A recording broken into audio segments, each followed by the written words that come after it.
Hello, everybody, and welcome back to another furry feature. I have returned from my vacation, and I'm now streaming again for a little bit.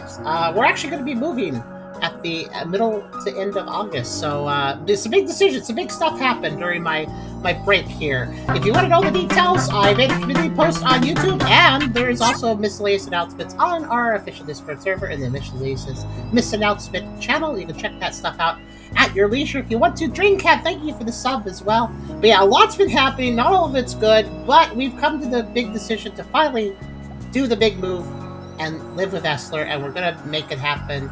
And there's no backseat outies at this point. We've actually done some very committal decisions on that, so it will be happening mid-August to end of August. So keep an eye out for that. In the meantime, I'm going to be streaming until we leave. But we're coming back to Sunfluffs today. It's been about a year since we checked out chapters 1 and 2. Originally, chapter 1 was a howler for an hour because it was a review key. But we checked out chapter 2, which was huge. It took 2 more streams. So we've covered this game in 3 streams so far, but now chapters 3 and 4 are here, and we're going to play them too. This game is kind of incredible. It also does not like to show its logo. We'll just let it hang out in the background. like if you idle for a little bit, it's like, no, look at the sky. But this game describes itself, I'll give a recap and an introduction for those of you that haven't seen it so far. Exists in a world as a queer little animal. Toss berries at grumpy critters to cheer them up and try your best to help out the mysterious Lightbearer. This is basically a Gamecube-style, almost kind of Kirby energy game. It's a 2D action-adventure. There are collectibles to find and stuff. It's pretty awesome. You play as Claru, who comes from a beautiful archipelago of clouds. They are a Sunfluff. They are one of many Sunfluffs. The Sunfluffs are the nondescript, cute furry guys. But they travel down to the surface to find cool stuff and help out their friends. Explore the world, meet other Sunfluffs and Moonfluffs, and just exist for a while. Basically, there's this, the world is of basically the main races of the world are the Sunfluffs and the Moonfluffs. Sunfluffs live in the sky. They're the guys like jumping around, swimming there. The Moonfluffs are a bunch of sheepies, and they don't live in the sky, they live on the ground. And basically, the sky people, the land people, they pop by each other. There's teleporters to the clouds that work now and then. Not all the time, though, because the clouds move, so sometimes they don't work for a while. But basically, in the past of this world, there was an ancient evil, and Claru did a play at the end of chapter 1, basically reenacting the story of the ancient events. Of how evil was stopped by a bunch of goddesses, but the goddesses got defeated. But then there was a mortal hero that I think stood up and finally defeated the evil and sealed it away. And that was the history of the world, told through chapter 1. And Claru is not now. There's also a hero that reincarnates now and then, and just does a checkup and makes sure the evil's sealed by going to this one temple. Claru is not the hero of this era. In fact, they are just kind of the fangirl of the hero of this era. The hero seems to be clinically depressed, from what I could gather. We see them now and then in the game, and they're pretty quiet, and they just seem kind of sad. I don't know what their deal is exactly. Maybe they aren't happy with their role or something.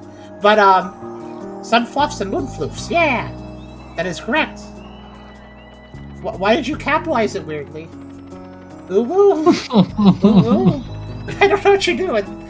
But yeah, so we're not the main. We're not the main character. Is not the main character. They're just hanging out. They're just another Sunfluff. And but they decided to go down to the surface world, down to the Moonfluff's place, and they decided to help the hero character out by opening the temple for them, by gathering a bunch of magical metals and opening the temple for them, so they save them a step. But in the process of doing that, a bunch of shenanigans happen, some boss battles and stuff. This game is a really interesting system where you're basically just throwing food at things and making them placated. But there are indeed enemies and there are indeed boss fights, and it's quite interesting how that mechanic is used for those sort of things. But basically, we stopped a rampaging little set of doggies that turned into Cerberus, and they're very cute. Stopped them from destroying the village because they got a little too excited. They're not mean, they just got a little too rambunctious, basically, and got wind powers and made tornadoes. But we opened the temple for the hero, but then we got trapped inside because of our new slime companion that we also had a boss fight with, and they just follow us around now.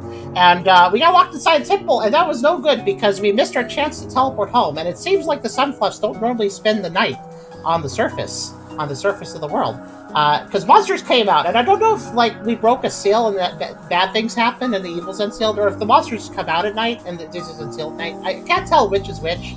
But yeah, we are now stranded on the surface. That was not the plan, and it sounds like the cloud teleporters can actually take like months to realign the worlds sometimes. So that could be really bad. But that's kind of where the story got left off at the end of Chapter 2, and we're going to see what happens as we move to Chapter 3. I have no idea where this plot's going. I also do not know what the stakes are just yet. Clearly there's an evil.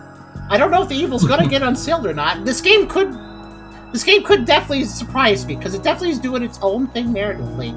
It's not following tropes exactly. So let's find out what happens today. But before we begin, if you like the video, do think about giving it a like. If you feel like subscribing, think about doing that. Feel free, sub button's right there. If you want to come over to Twitch and watch this content live, we have a Twitch link, and we'd also love to have you. Come on over if you want to. We also have a Discord link if you want to hang out with us and our community. We have a Coffee link if you want to help directly monetize what we do here. That's very much appreciated, especially with the move coming up. Any donations will basically be going towards that. So thank you very much. If you do support, it means a massive lot, especially right now. So thank you. We also have a merch store as well if you want to buy some cool stuff there, and all the links are in the description. You can check them out at your leisure. And we also have Chrissy here for a little bit. Hello, Chrissy. Yum, yum, yum, eating food. He's going to take a nap after foodies. Maybe we'll see him after his nap too, depending on how long it is. But, yes. But yeah, feel free to ask questions if you have more. I would recommend checking out my previous parts of this if you'd like to. It's a really cute game, really good vibes. Everybody gives hugs to everybody else. Everybody's really accepting of like gender identities and whether or not somebody, I think Claire's roommate, like Claire asked them in the morning, like, oh, who is it today? Because they have multiple personalities, so they're just like, oh, who is it today? And it's like, oh, it's me today. That's kind of cool. I just that felt really nice, honestly. Something about that, just multi-personality inclusion in video games that's just like positive is really rare. So it's really nice to see that. But yeah, let's go back into this. I guess we'll hit start game. It was music room here before? Yeah, I guess so. I haven't gotten on the music yet. But yeah, I'm really curious for this game. Oh yeah, so our mechanics are basically like we have a bunch of abilities. I hope we keep them. I know that we like lost our star accessory. Like we were wearing star accessories, and I don't really know what they do. But when night hit and the monsters came out, we lost them. So I have a feeling the Sunfluffs are not good at night. I mean, it's in the name, I suppose. Maybe they're less powerful at night, or maybe they should not be on the planet at night. Maybe that's bad for them. Yeah.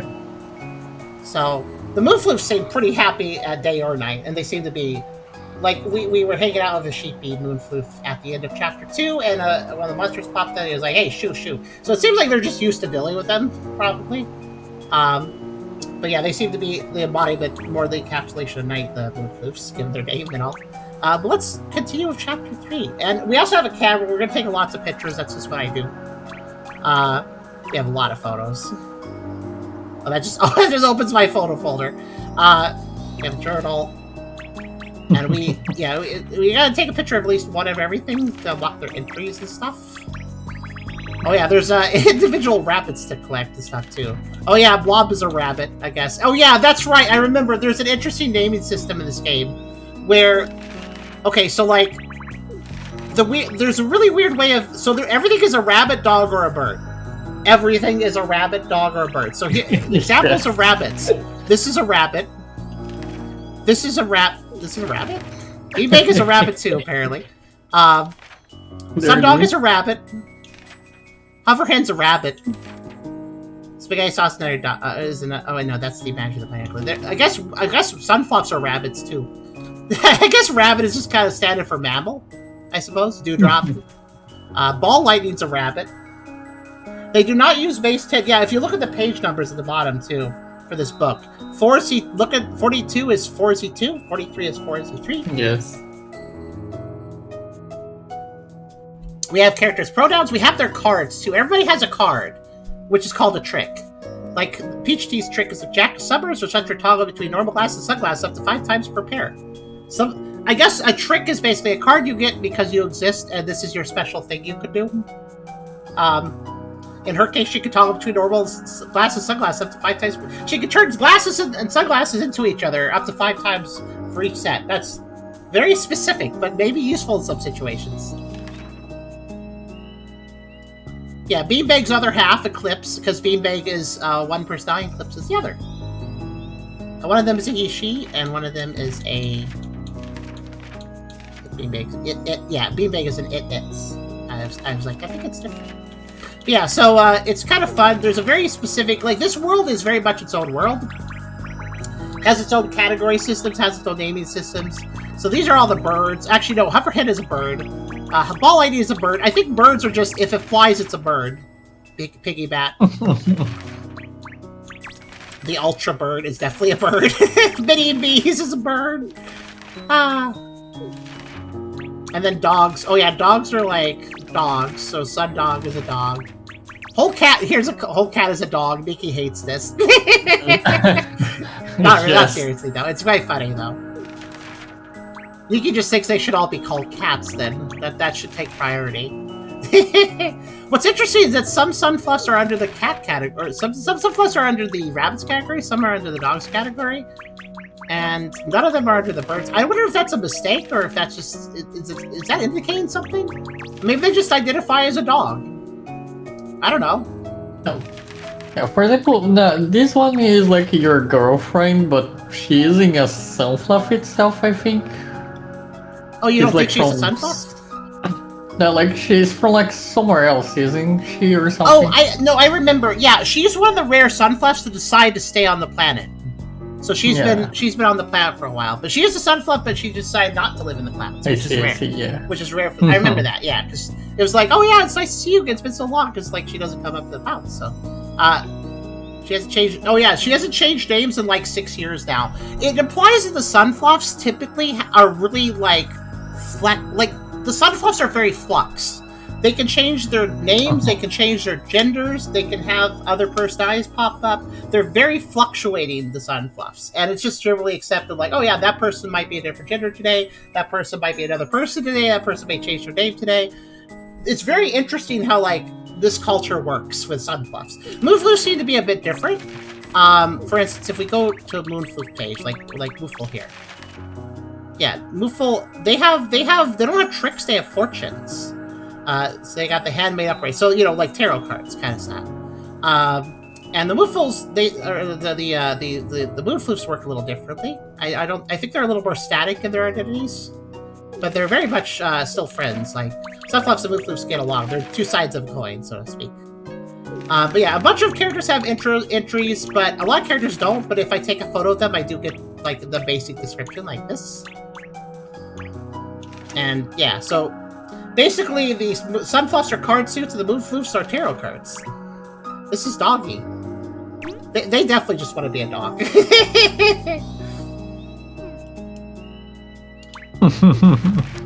Zoomies. Zoomy! And also we have a diary here, which is good for recapping, actually. Let's see here. Let's go over this, actually, a little bit before we start out. There's a lot of lore and stuff, so I'm trying to I'm kind of reconvening on it, too. It's been like a year since last videos. But yeah, so the game started with Claire here, our main character, gained the star role of Light and Darkness. They've been rehearsing a long time. They went to the theater, and acted as a Lightbearer. So they played the Lightbearer as an actor. The Lightbearer is the main hero character, the one that I think reincarnates every now and then and has to do some stuff to keep things... to keep the darkness away, basically. Oh yeah, Lux. Being an actor got me researching the actual Lightbearer stuff, though. I'm really worried about how hard and stressful it'll be for Lux, who's the current Lightbearer, the hero. Now the trial starts tomorrow. I hope they'll be alright. And then, they decide to go down to Sunflower Meadows, which is near the Moonfluffs village, down the planet. And it leads right to the first Sanctorium. You know what? The Sanctorium was the place we got trapped in, right? The place we had to open up. I just realized, I think I didn't catch this until just now. So, Sunflower Meadows is near the first Sanctorium, so there's multiple. And I don't know what the Lightbearer needs to do there, but they need to visit the Sanctoriums, I guess. Yeah, they're pretty sure they're in the Floof Town, and then the Sanctorium, they went to look over for it. And they explored a bunch and did a bunch of stuff. We went through a really cool, like, clock tower. Yeah, the clock tower was really cool. The clock tower was quite a neat dungeon. The music in this game is great, too. I'm just skimming here. We had to find the doggos and then stop them from breaking the village. Found the Sectorium. I don't have the stones to open it. I know Lux is way stronger than me, but they insist on doing everything at night where it's a lot harder. This is the least I can do to help. Yeah, Lux, weirdly enough, kind of ironic to their name, they insist on doing everything at night. So during the day, they kind of just hide away and seem depressed, but I guess they do like to work at night when nobody's around. I think they're kind of an antisocial hero, basically. Though I think it might be more than just antisocialness. But yeah, so we're trying to help them out. We're not the hero, but we're trying to help the hero, basically. What's funny is too, this game is so unusual. Like, we're collecting these sunstones, and there's like more than enough, and they do get recorded. And I think I collected them all, but I can't say for sure because there wasn't really a proper checklist. But I think I found them all because I found 26. And one of them was given to the axolotl. We had a boss fight against an axolotl, which was a splash fight. And they wanted the sunstone that we were fighting over. So we just let them have it.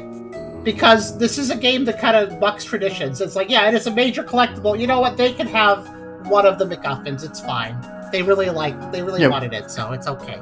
We already have enough food to open the door, so there's more than enough to go around, so we just gave it to them. We didn't even get a choice; we just gave it to them because that's what Clario would do. So, and then capybaras are the perfect bean. Yeah, there's capybaras, and went through the clock tower, found a slime friend, a funky group friend. And they're the kind of the reason we got stuck with the Sectorium, because they went inside and we were like, no, don't go inside there. We opened the Sectorium, getting late, I had enough time to head over there before nightfall, and then we went in, and then we went to open it, and we were just going to leave after opening it, but then Slifeford went in, and then we went in, and the door got closed on us, and we got stuck at night, and we didn't get to go back home. So that's where we're at this point. We did get out thanks to one of the Moonfluffs, who's very strong and opened the door. But yeah. Also, we're in trouble, because we weren't supposed to... Nobody's supposed to go to the Sectorium except for the Lightbearer, so we're in big trouble. But, let's continue. I think it's enough pre-captain, but there's a lot. Oh, yeah, those are a thing, too, aren't they? Sure, let's go over that, too. Why not? Long ago, the three angels... Actually, I forgot this game had recaps in its own. That's very handy. So, the three angels of light descended upon a silver shooting star long ago. They created an era of endless daytime so Sunfluffs could live on the surface without the danger of the night-dwelling fiends. Actually, give me 1 second. It is suddenly raining. I must close the window. And then I'll be back.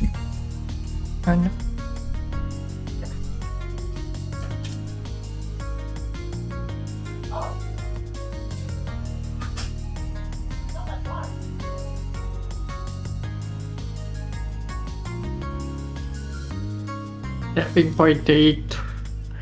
Too much water.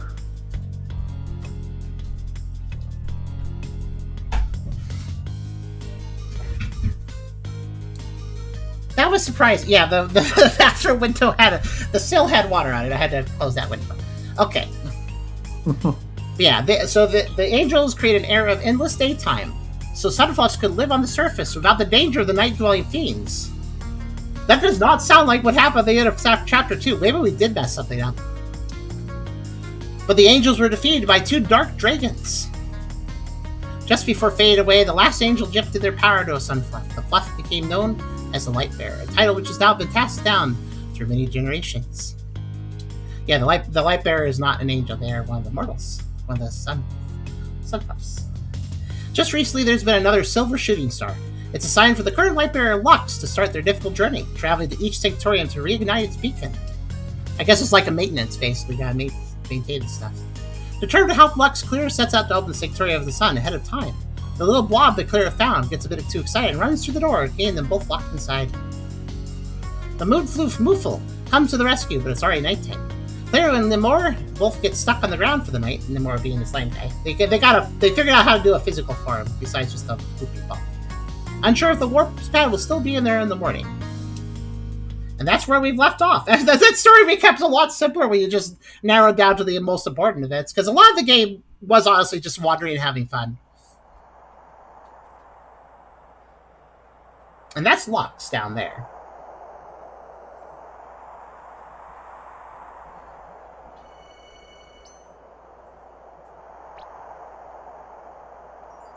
I guess I did notice that. So I guess the Sunfluffs do have night in the clouds, but I don't think there's monsters up here. That's the difference. On the surface, there are monsters in it, I think.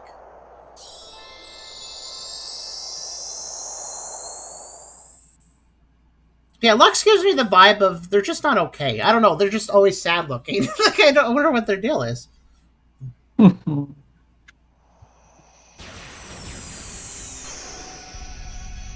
So they came down to the surface and, oh, are we playing as them? Oh, Chapter 3, Silence. So now we play as, okay, never mind. We are playing as a hero now. Okay. Interesting. And they seem to be able to fly a little bit. Okay, this is different. The health bar is different. Everything. Oh, even they have a different book instead of Claire's really unofficial like notebook that they patched together. We have a proper book as Lux. Fiend Bestiary. Okay. Uncurred region. Okay, so. Ooh.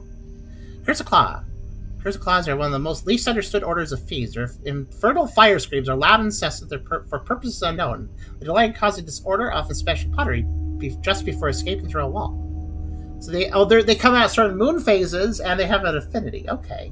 This is interesting. I was not expecting Lux at all. Yeah. Also the music right now. Can you guys hear that? It's kind of like a tone. Bone Spirit. Mostly found in Solazera, particularly in or near caves. Little nuisances that you can never get away from. Bone spirits travel in large groups, often staying underground until they hear someone ambush. Their touch is cold and painful, like it's draining your life away. They tend to avoid moonfloofs, however. I think the moonfloofs have like a natural resistance to these creatures, I think.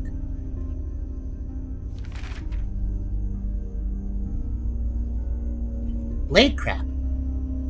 Found in several areas bordering the Dancing Sea, blade crabs are solitary creatures who aggressively defend their territory near the water. Their pincers can phase through your skin the same way they phase through the ground, leaving deep gashes that are difficult to treat. So yeah, these are legitimately dangerous creatures now. Up until this point, everything in the game, even the boss fights, was more a case of play fights and stuff. These things seem to actually be dangerous. Okay, Devourer. A fearsome monster that can eat a sunfluff in just one bite. Its 5 elemental eyes granted near omniscient senses. If you hear its piercing roar, find somewhere confined to hide. Your one saving grace is that it is not skilled at phasing through matter. So some of these evil things can phase through matter, some can't. And we have a blood heart, one of the most grotesque looking fiends. It's unknown if the heart and the ribcage are separate beings, but they are only rarely seen apart. The heart can extend out of a vein into a body of water, putting the liquid directly into a circulatory system. Ew. Leo Aquarius. Oh, are these all like symbols of these are all constellations? Or wait, Leo Aquarius.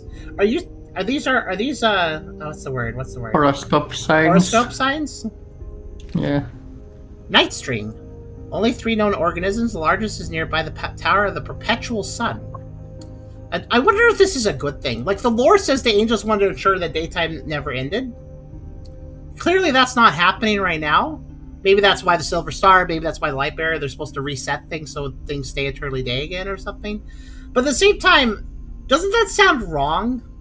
Like, everything remaining day at all times? A lot of games, at least, a lot of lore in general, it goes off the concept of light and dark are 2 sides of a coin. You need to have both for balance.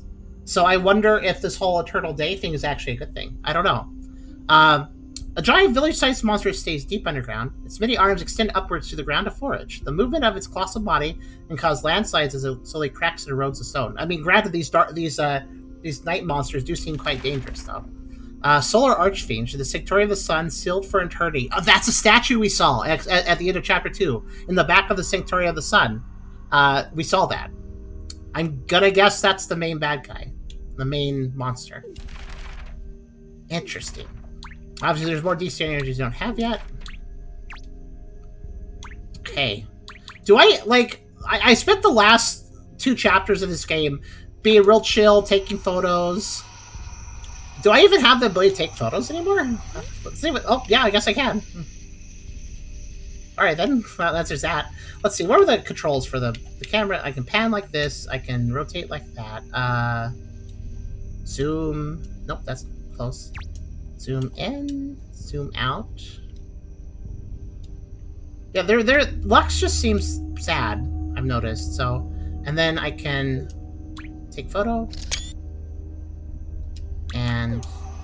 there. Now, one thing I'd like to try is... Okay, so I can also pull this out. And I can attack with it. Okay. Oh, wait, so we have like a star meter, and it lets us fly and stuff, and attack. Interesting. Okay. Interesting. So I can like do I can like hover higher, but it costs energy basically.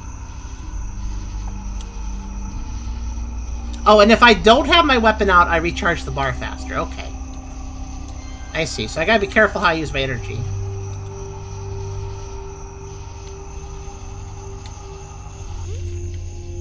Can we go over here and find... Can we take a picture of one of these guys? There. I don't know if this is counting. Like, I don't know if this is adding... Because we don't have a photo album as luck, so I'm just taking these if they... I don't know, Claire might get them later, I'm thinking. It might carry over if we're lucky. Speaking of pictures, what's going on over there? Oh yeah, there. So it looks like the dark monsters don't bother the day denizens like the fire birdies. They seem to be able to sleep okay. So that's good.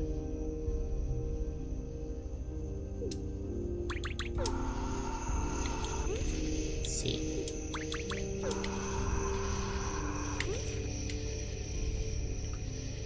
I think it's a slightly closer photo. Let's take that. I've been making... in chapters 1 and 2, I tried to make sure I got a photo of every unique entity, so I'm still doing that. This seems like a good idea. Can I climb this? If I remember correctly, couldn't Claire climb or interact with these somehow? I just get slingshot. Yeah, I don't remember how I used it though. I think I just climbed it. I'm trying to understand Lux's controls. Lux is interesting. They're literally floaty. So I'm trying to figure out how they do things. Can you climb that? I can also land on the ground by pressing down. I've learned that. They kind of naturally start floating without costing energy. Just a little off the ground. That's kind of just how they move. Okay. Oh, there's one just right here. Draw sheath weapon, attack. Okay, can I just... Let me get one more closer photo. Just to make sure it actually counts. Take photo.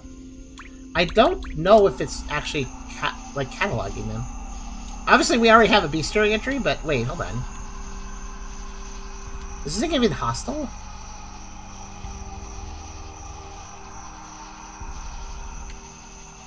Well, it went to the background when I pulled out the weapon. Which is kind of fitting. It doesn't want to deal with me. Interesting. Alright. Do these even attack? Let's see. Touch is cold and painful. They tend to avoid move loops, so they seem to be avoiding me as well. Maybe because they know we're the hero or something. Yeah, they don't want to deal... When I pull the weapon out, they don't want any part of that. Interesting. Not very hostile for the first quote-unquote enemy.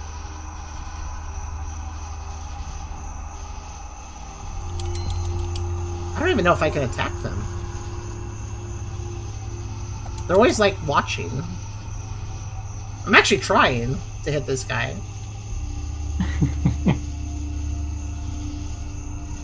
Like, maybe if I do it from... No, even if from behind, they seem to know what's going on.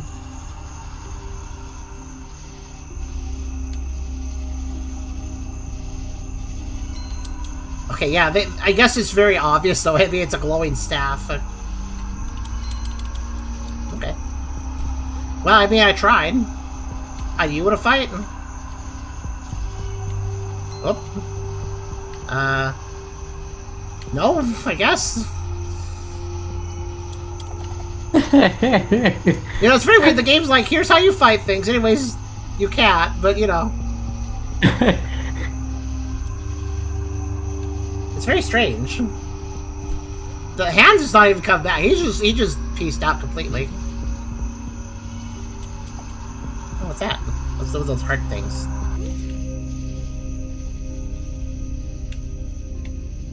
Sure is.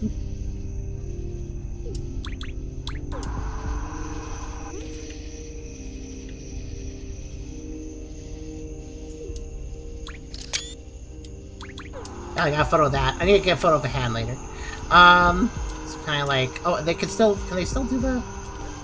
Okay. Oh, they have, like, wings when that happens.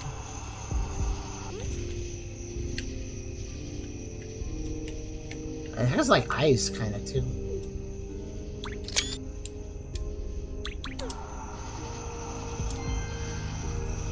Okay. Yeah, they don't want to climb these. That's fine, I guess. Well, so far, the monsters just kind of seem to be vibing.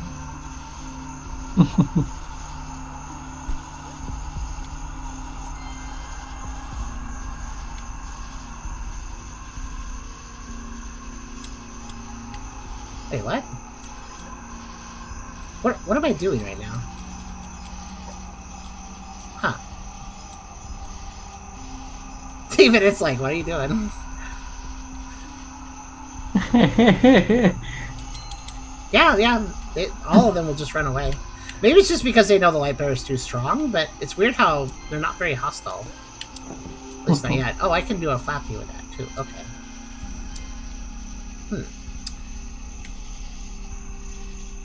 Also, the left-right thing you were doing, can you also do up and down or such? Oh, you mean when I was doing the, So I just hit X to do that. Let's see. No, I can't. I don't think I can do directions. Huh. Well, we can go to the village, or we can go to... I don't know. I guess... I don't know what Lux goal is. Maybe to go to the Sectorium?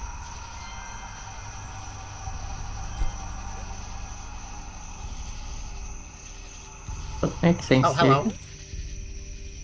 Crab. Giant enemy crab.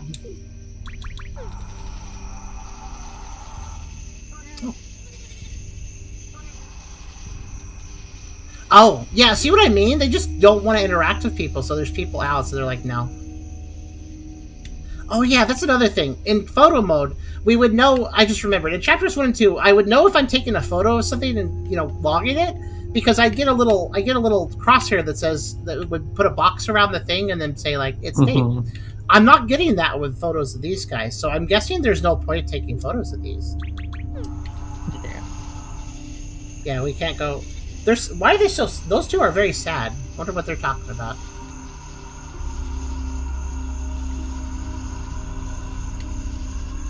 Actually, yeah, if I,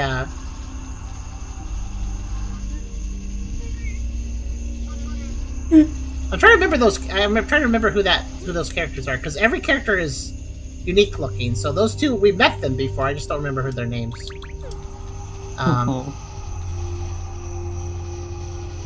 Yeah, they look creepy, but they're not living up to the... I mean, we got quote-unquote attacked at the end of Chapter 1 in the sense that a hand came in and, like, was a little bit menacing, and then the Moonfloof just, like, shoot it away and laugh. No, not super threatening so far for how creepy they look. and despite their bestiary entries making them sound very violent. Again, maybe they're just not attacking us because we're the Lightbearer. Maybe they would be attacking the heck out of a normal Sunfluff. I don't know. And then the hand... Oh! Hold on a minute. Okay. That one attacked. I can't even use benches? These are your save points. That's really odd. I don't think I'm allowed to. Oh, what? Oh. Okay. That was an interesting reaction from that guy. I guess he didn't like getting revealed because he was in the darkness. This chapter's very weird. And the music is so sad. Oh, even the heart wants to avoid me. Well, the hand did grab me. Do I have a health bar? The star meter is just my energy that recharges. I'm not really sure. Down X charge in air dive. What?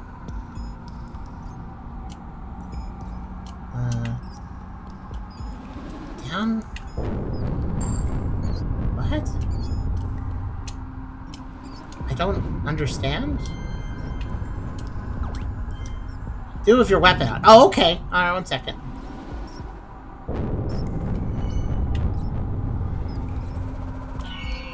Oh, that might hit something. Maybe I should go back and attack. Oh, I don't even know if I can go back. Can I hit anything with that, maybe? Also, an air dive? Oh, okay, I see. Ooh, alright. That actually makes you wonder.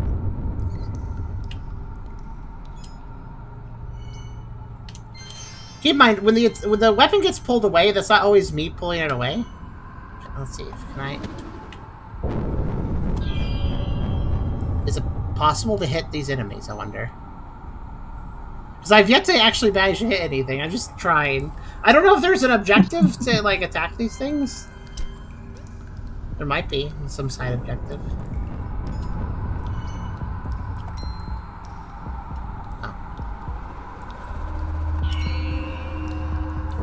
Yeah, it seems like pretty much impossible to actually hurt the enemies. Despite having a bit of a moveset.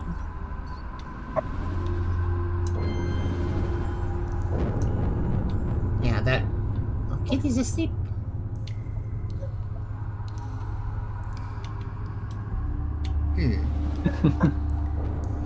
Yeah, it's still there though. True. Huh, I don't remember those cubes being there before.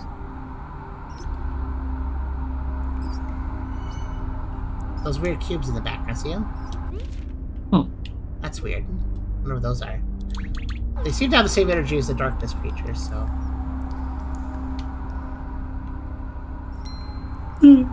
Okay, I go to bed now. I'll return back later. Alright, see you later. Have a good nap. Yep. You have a good one. Take care. Honestly, this chapter being weird is not even surprising to me, though, because this whole game just seems to be doing its own thing. Okay, I made it to this thing. Uh-oh. Ooh. Okay. Hello? That seems problematic. Stop that. Hey. What? Okay, well, it left. Can these ones grab you? I really want to show what happens if you don't escape. Tell me what can fight me, and I'll try to get something to fight me.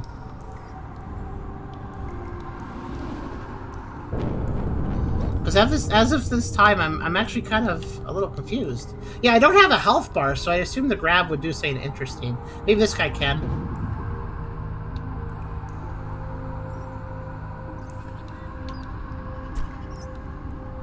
Okay, let's see what happens. What are they gonna do?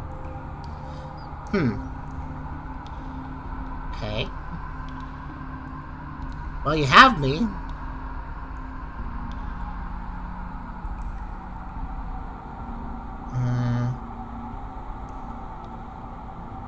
Wait. The demons are scary, and their bestiary entries indicate they do terrible things. But they more seem just kind of weird, not really dangerous. So that thing, if it manages to grab you, it just sets you down gently after a while. Like, okay. Like, these don't seem evil. Despite every bit of the lore and backstory saying, like, oh, the dark creatures, the dark evil night monster is bad. I don't know. I'm not really getting that vibe. I mean, yeah, it's not very nice to grab somebody and carry them around. That's not a very nice thing to do to somebody, but... Well, they're having talky talk. They're having a Moonfloof cave talk at night. Again, I knew something was up with the lore, though, the moment it was like, oh yeah, and the goddesses got rid of night, and it was great. And it was like, okay. But again, balance, though.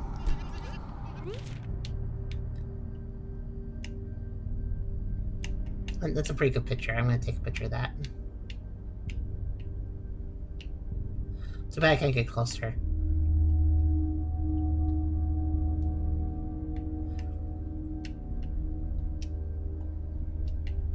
I wonder if the Moonfloofs have different lore. Because they seem to be night-based creatures, but we're friends with them, so...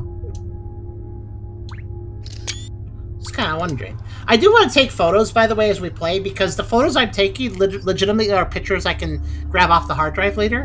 I'll use one for our thumbnails, so... Not sure what... I mean, granted, when the hands do that, that's a little bit scary. I don't know what they're doing. Looks like they're going Super Saiyan a little bit, but, you know...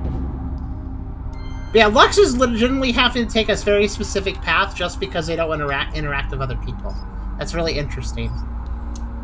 They are so not down to socialize that they will take a special path just to avoid people.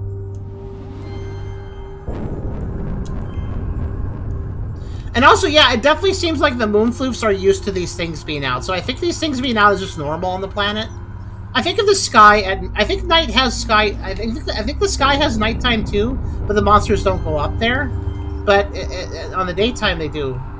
I mean, I guess the heart is blocking my way, so I guess the heart is more aggressive. But that's not. That's more of an inconvenience. So that's like the most aggressive thing so far. Oh, I need to take that path that goes backwards. Where is that again? It's so dark in here. Lux always seems to be depressed a little bit, yeah. Path here is going to the right after going to the back. Yeah, I just need to remember how to return to the back.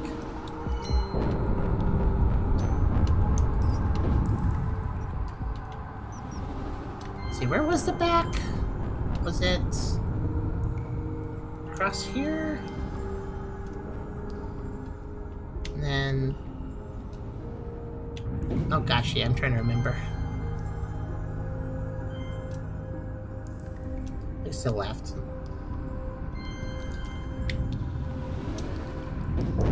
Oh, here it is.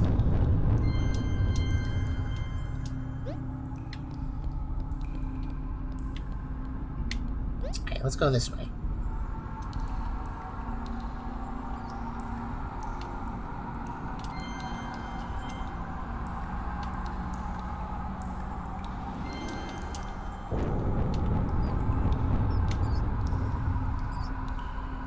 Lux's movement is weird, though, because they like to float. Their movement becomes floating. Like, they have... oh, my!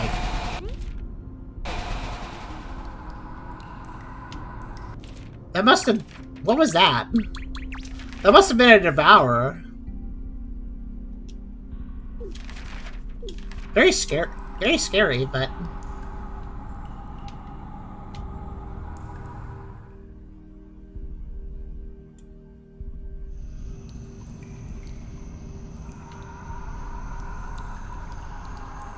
and then we have one of those.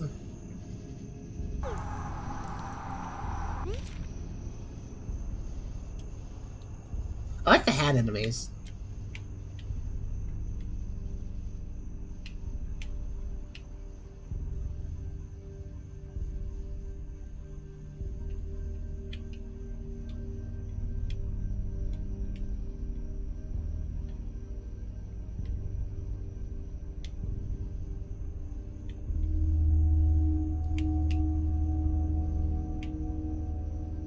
I'm gonna take a photo. Again, I need to find a good photo for thumbnail too. Probably. Oh, there we go again. Oh, thank you. These tendril guys just pop out of the ground. Oh, they're down here.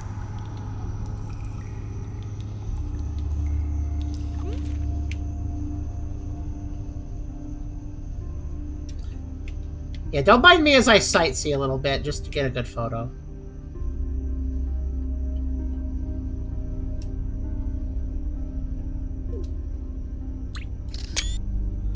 Who knows what I'll use? Probably something more interesting with these photos, but we'll just have to see. What's interesting is the wing flap. I can only do that off a wall jump. So I can't do a wing flap without a wall. Oh! Wait a minute. Are we in a different section of the cavern than we explored of Cleru? Lux doesn't seem to have a map, but Cleru built a map, and we went underground. We also went through, I believe, that tower there, that clock tower, water tower. We went through there with Cleru, but I never remember accessing a part underground like this. This is very interesting.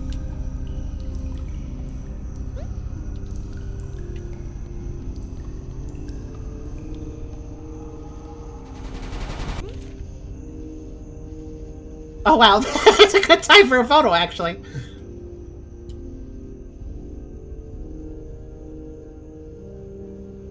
Look at this guy.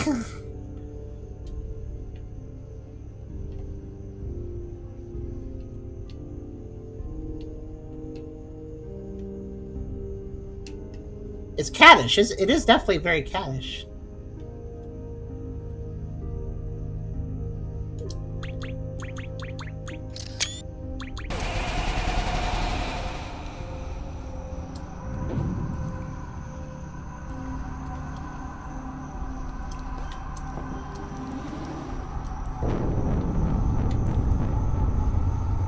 Huh. Wait a minute. If they do that when I'm standing next to them, does that hurt me? It does push me back and stuns me for a second.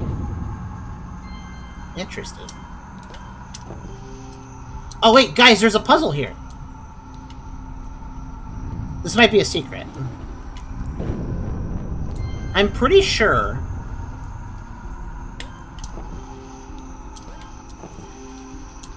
there's something I can get up there. Actually, wait, it might be easier over here.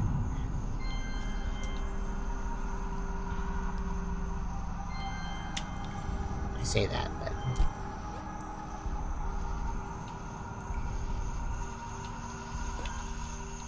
That goes back... Is that actually where... Wait, no, that may be just where I came from, isn't it? Is that area of the box puzzle right there? It's been a year since I've explored this land, and now I'm seeing it in the dead of night, so I'm just trying to remember everything. Is there something up there? Or is that just where I came from? I don't think it's where I came from.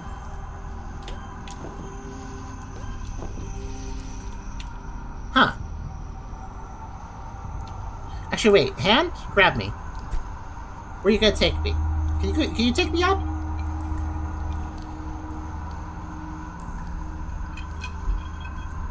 He is kind of taking me up.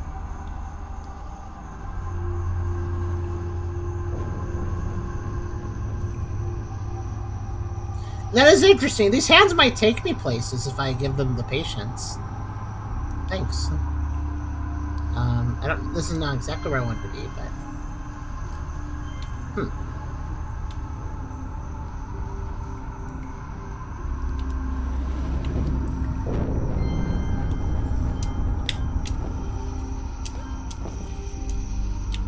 Yeah, I don't think I can actually get up there, though. Just a little too hard.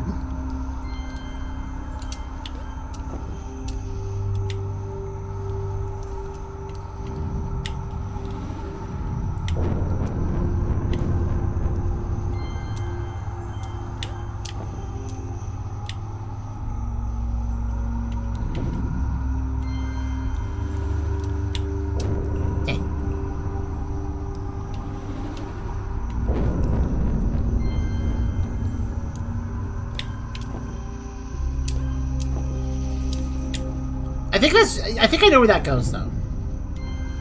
Once on the right wall of the second double tree you might reach. Maybe.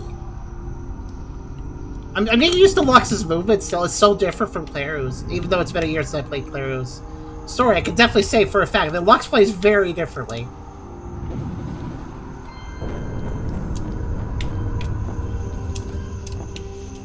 Oh, you're right! You're right! I could pull it off. I don't know if I was supposed to, though, admittedly.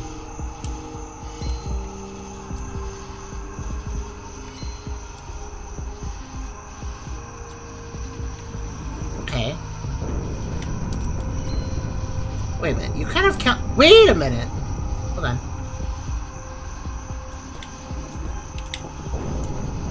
Yeah, you count as a wall, effectively.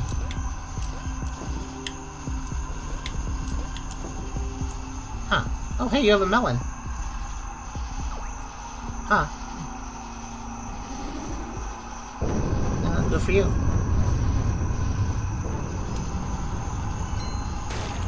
Oh, I think they throw it if I do that. Okay. Am I even supposed to be here right now? I'm actually not entirely sure.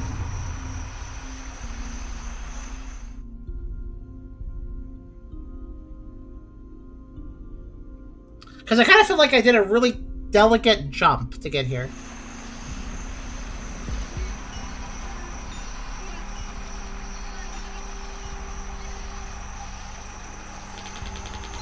Oh, okay, that thing is a little aggressive, but I didn't get hurt by it. Okay. Like, I don't even know if I'm supposed to be accessing the village right now.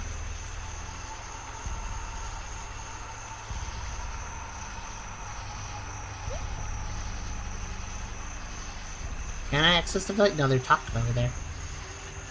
You notice how they're sad? Like, a lot of the, like, the Moofloofs in the cavern were fine, but I'm noticing a lot of the Moofloofs out on the surface seem to be sad. They're talking about something bad, maybe? Maybe they're talking about how Claire broke the rules.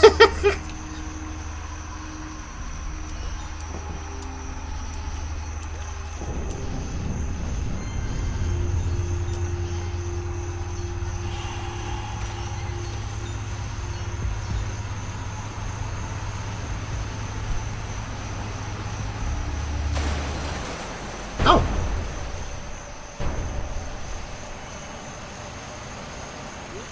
Wait, it just looks like it wants to play.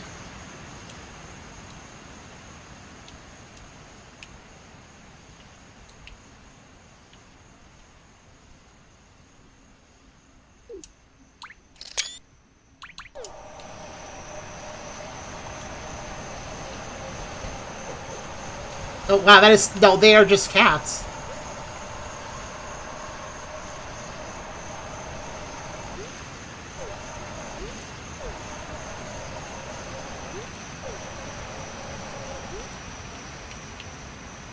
Okay, that's a pretty good thumbnail, too. I'm just sorry, I'm thumbnail hunting a little bit.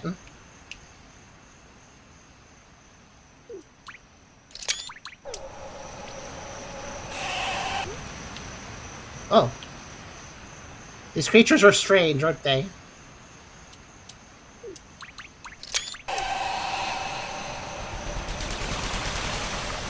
Wait! Lux is smiling for the first time. Briefly! Briefly smiling.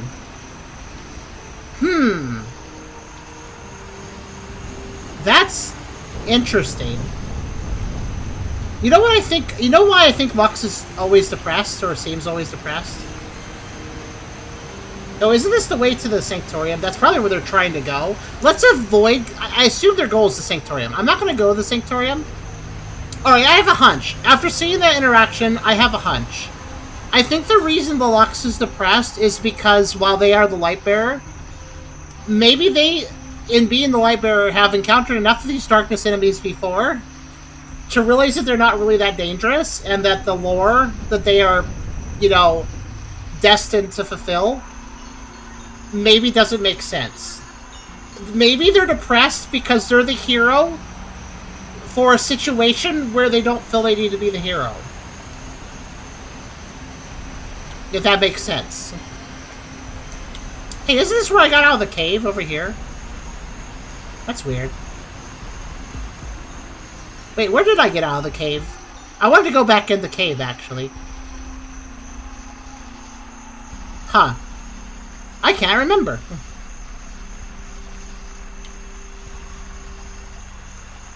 I have to keep the big ones away because the big ones cause endless night, which is not better than endless day. That's true. It's almost like light and dark are causing a disbalance of each other when one has the upper hand. Also, correct me if I'm wrong, wasn't there a cave entrance down here? I can't seem to access it anymore. Oh well. There was an area to the right in the cave. I'm not sure what was over there. I kind of missed it. Actually, you know what? Just let me check something. I don't know where I last saved, because the save benches aren't available for Lux. That's a very unusual situation, but, ooh, it's now nighttime on the tile screen.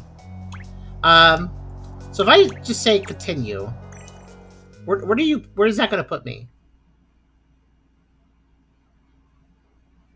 So that is where, so the cave, when I left the cave, that was a one-way exit. That's slightly problematic. I was planning to, yeah, so it's a one-way exit here. I guess. Huh.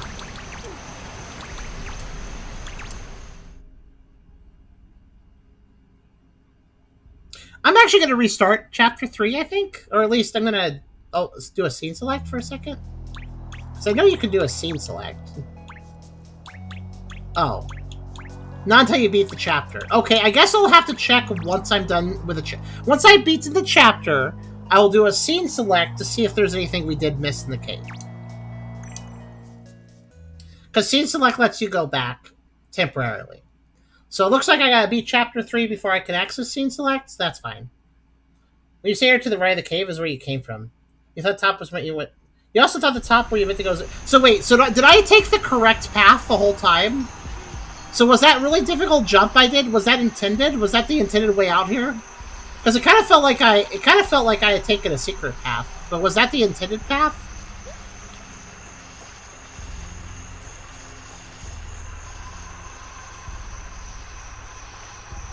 I guess. And wow, that was a really tricky path to get to. So I'm surprised it was the intended path.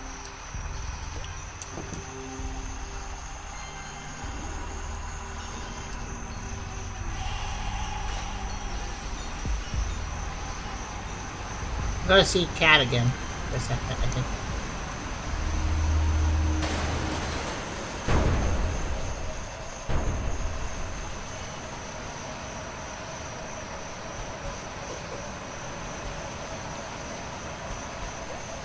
I mean, I'm gonna approach again. I'm curious about this sort of interaction.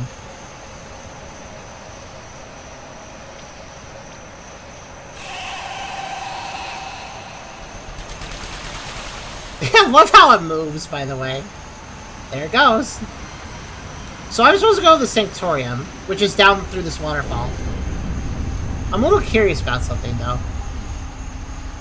Hey, could you grab me? Thanks. Where are you gonna take me?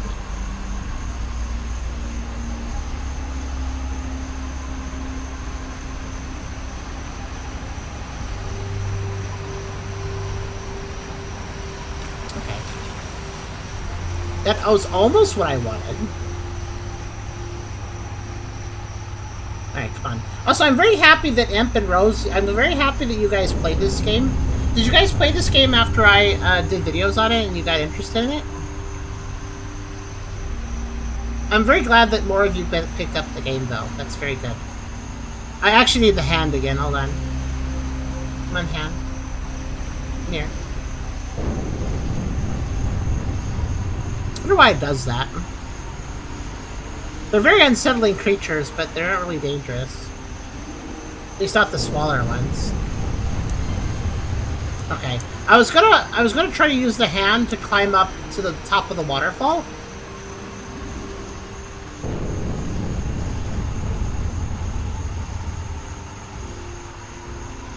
But it doesn't seem like it's gonna come back to the plane I'm on, so okay. Never mind.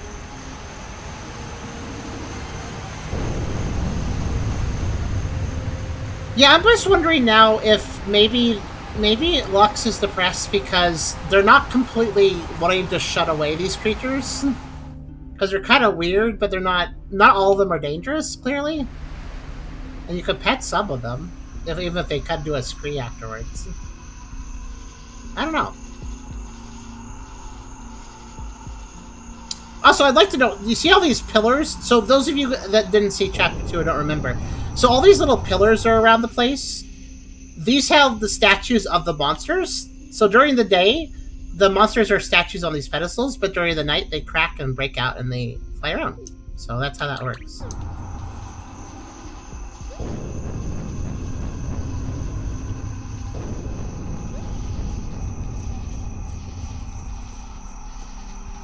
We're back for videos of it watched until after I play it. Oh, cool. Understandable.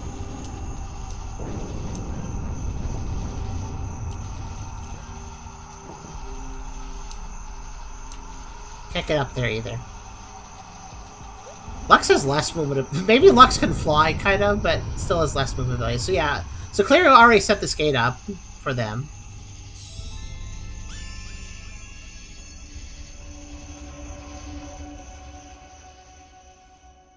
In they go.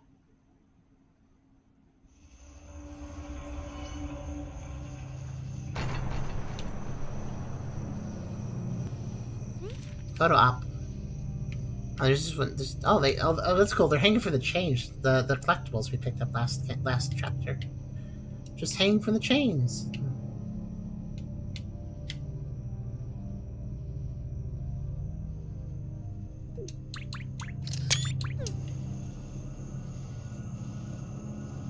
Think over the complicated path, just use a normal path because it looked like the same with next. Okay, cool. So I just took a shortcut path that was harder, basically.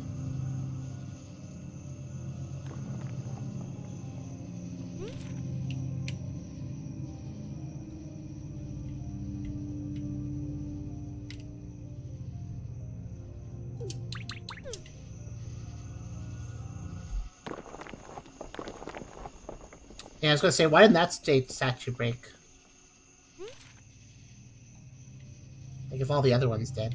Okay, I would love to take these photo ops, but these dang pillars, these dang pillars are not in the best spot for photo ops.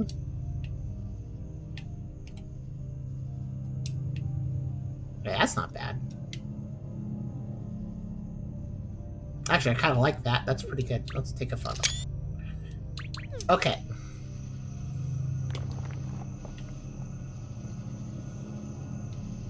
It's definitely moving. Ignite. Okay.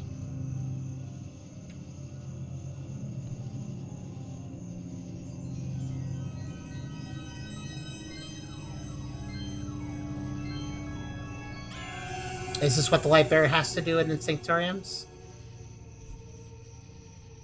Oh yeah, look at all. It's not cracked anymore. That's resealed it. Hmm? Wait, but it cracked. It cracked. Ooh, that's not good though, is it? What do you mean end of That was the whole chapter?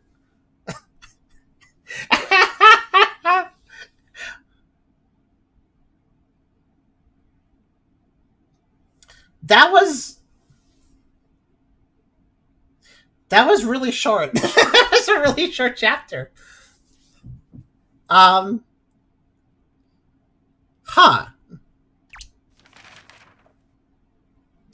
Okay, let's see.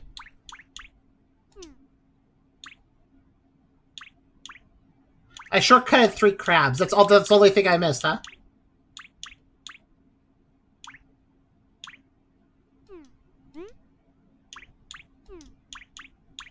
Wait. Save 15 photos. Wait, I didn't say 15. 15? Why does selecting 1 make it go down to 20? That's very strange.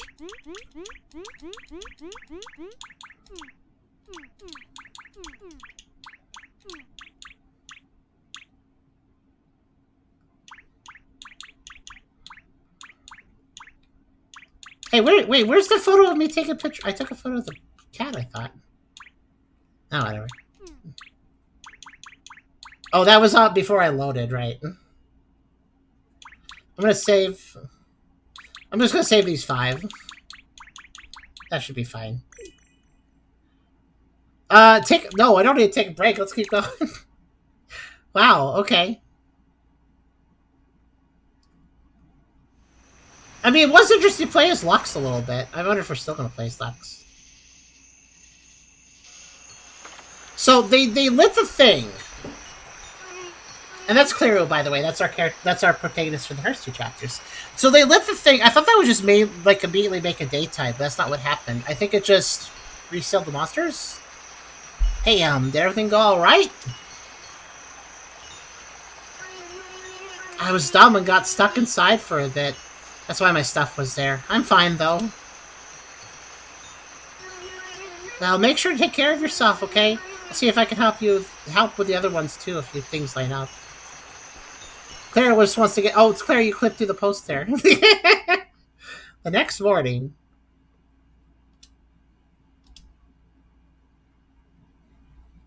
That was a really short chat. I hope chapter 4 is a little longer.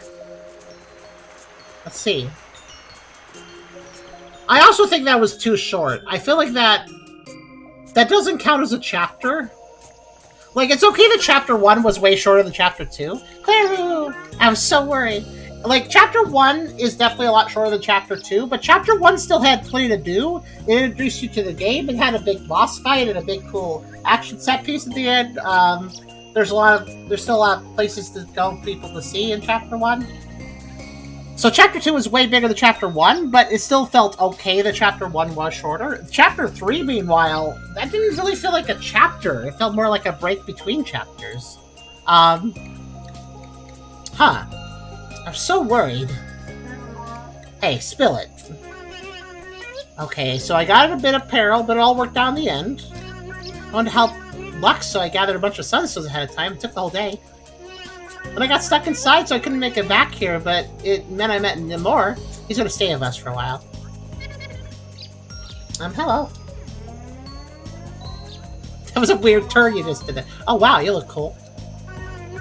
Thanks a lot for staying down here for me. So that's the only thing I was worried about, honestly. No problem. The warp's still here. Are you ready to head back home, then? By the way, this is our roommate slash close friend slash one of the two personalities currently out. The cool one's out. The cool one's out. I don't remember their names. The one that wears the skull t-shirt. They each have their own outfits, too, the two personalities. I'd like my own outfit IRL. That'd be cool. Maybe sometime. Okay, so I guess everything worked out. Ah! What the heck? Oh, we didn't tell him how that worked, did we? Surprise! I got in a bit of perils, but next excuse for missing work. Ah.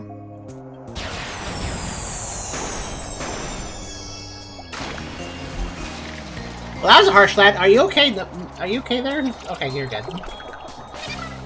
Why? I do like how I changed color based on the situation. Careful. Wait, is this your first time in the sky? That's really complicated to answer.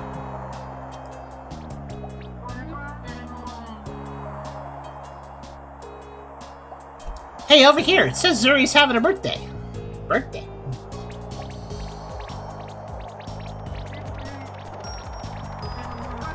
Hey, are you ready for another one?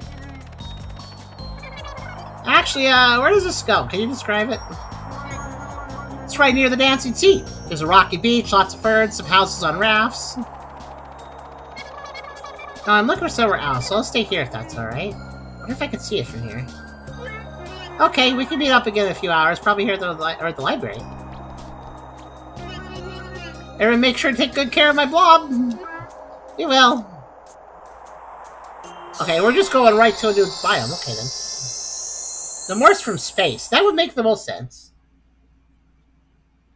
Given they're like, have you been in the sky? That's a complicated answer. Like, I fell through in the sky at one point, probably.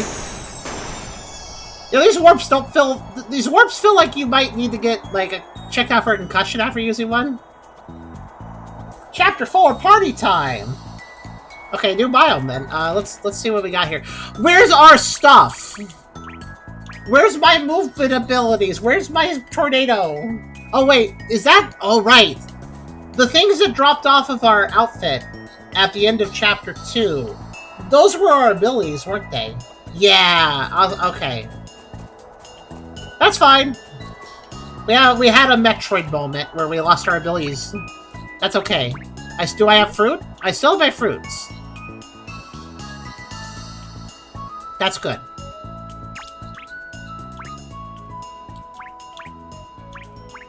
If I remember correctly, I didn't really care for orange. Let's do strawberry and cherry. Oh, no, not again. Right, you can only equip one fruit at a time. Is that right? Oh, I forget. I remember I had trouble with this before. Equipping 2 fruits was like the most difficult thing in the world. And I don't remember why. Something about the menu just breaks my brain. Maybe it is that you can only equip 1, though. No, that's not the problem. There's another problem. How do I do this? How do window work? How do menu work? I always have trouble with this. You know, so like I'm trying to back. I'm trying to go back, and they're just like, nope. But whatever I put in the left slot, it's fine. No, never mind. The strawberry's not fine. One of them's default and one of them's... Oh, right! I think. Let's see if I can throw strawberry and cherry then. Right, because there's... Yeah, the air icon in the bottom. That's right. I think you're right. Let's see here. Strawberry. Cherry. Okay, you're right. That's how it works. You can only equip one fruit, but one fruit will automatically be equipped. Basically, one fruit will always be on the left button, and that's the one in the lower left. While you could equip an additional fruit to one of the two hotbar buttons. That's how it works. Okay, we're good. Whoa! Hello. Water balloon.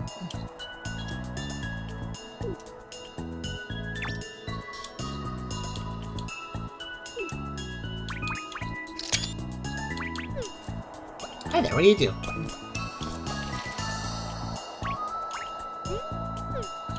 Green Ribbon Cove. I like the music. Oh, dang it, I deleted the cherry about me, too. Okay. How do I open my other book? Oh, right, you have to sit down at a bench, don't you? I think. I think I can't look at Bestiary Interest till I sit down.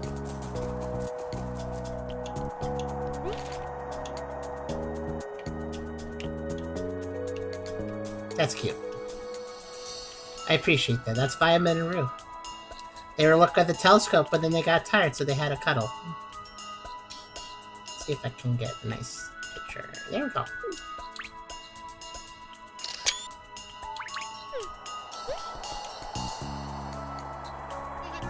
Everyone else already left to find a better spot. I think I'm stuck here for a while, though. You cannot end the spoon. You are stuck in the spoon.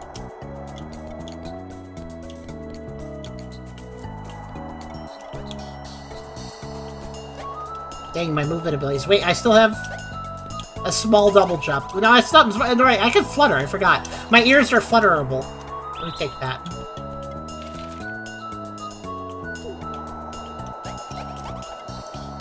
I wonder if I'll get my movement abilities back or if I'll get new abilities. I'm not sure. I like the shooting stars. Oh. Oh.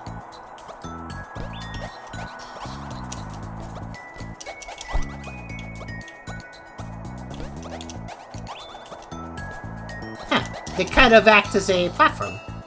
They also seem to have a flame inside them. That's quite interesting. Oh, I guess. Oh, I see. No, I get it.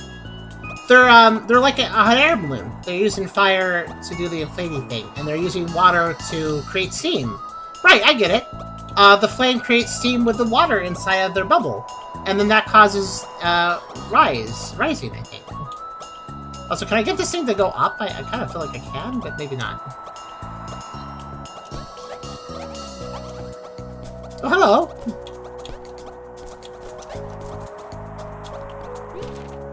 Oh, that's cute. Look, you know, most of the sheep have, like, galaxy wool and stuff. This sheep is pretty normal looking. This is a very normal looking sheep.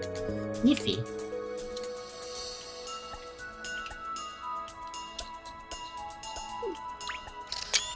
Niffy. Ow! Wait, hold on. I didn't say you could file drive me. Hey, Niffy, what? What the heck, Niffy? What the heck, Niffy? Hold on, man. I'm going. Oh, there's a landing spot. They were just trying to get a good score. Yeah, I hope they got 10 points.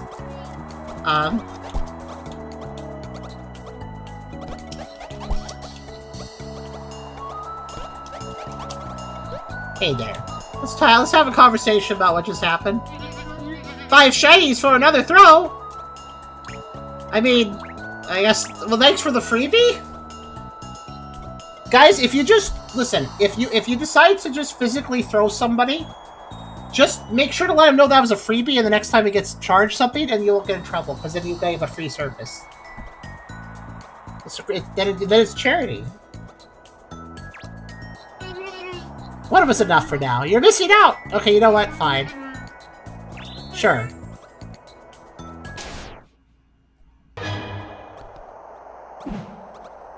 I kind of want to actually, like... Oh, they missed that time. They threw me too far. Good try, though. Ow. Wait, they just threw... Delilah got thrown, too. They seemed pretty okay with it. Oh, Delilah. So they're just... Are they just offering a throwing... I'll throw you down the cliff service? That's interesting. Ooh! There's a little fella. It's a moon mouse.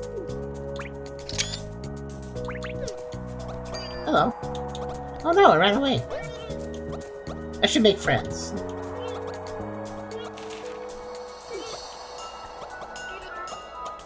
See if I can. Good. It took the strawberry.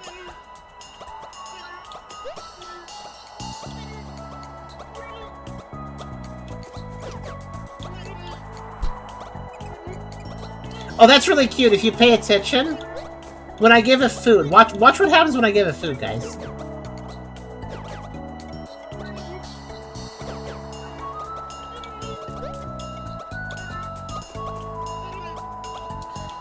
So you guys know anything about rats? When rats are happy, they will. I think the word is boggle. That's basically where their eyes like start like going whoa whoa whoa whoa whoa. It's kind of like they bug eye a little bit.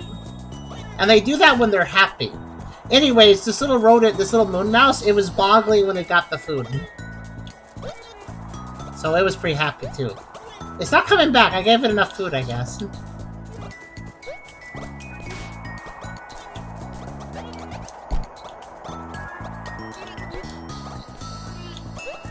Let's see what the shop has. Free clothes! Oh, free clothes! Alright, let's see what we got now.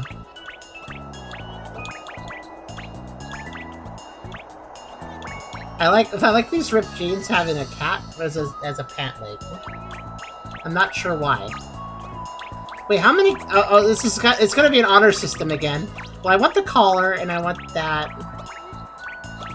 And I already have those. I think I can't select them. I'll just take 4 things. That seems fair.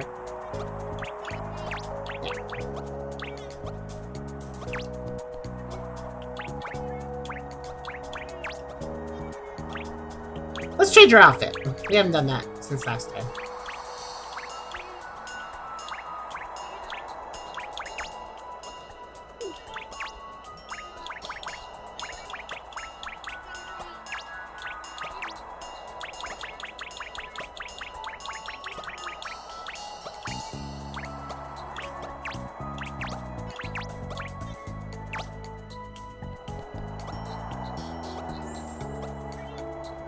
Yeah, I like that.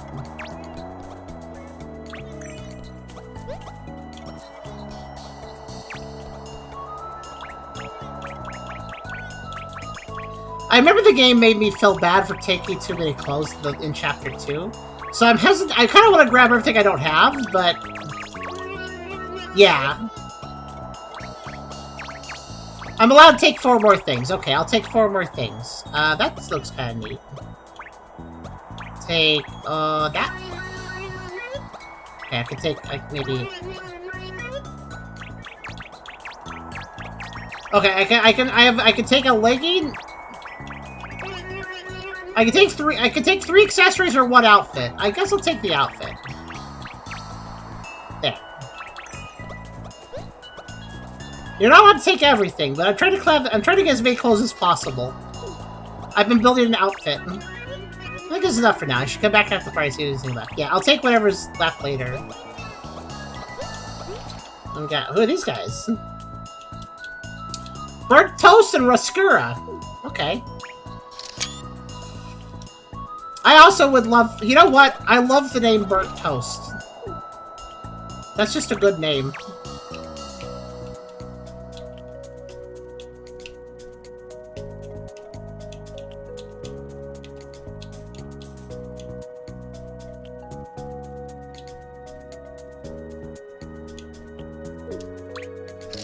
One more fun. Okay. I hope you guys are doing well, by the way. Chat's gotten a bit quiet on me. I'm gonna go get thrown. Hold on. I actually want to take a photo. You can't actually pause for photo op in game during this, but I'm gonna take a photo of this. Relax, and that's good. It's good to be able to do that now and then.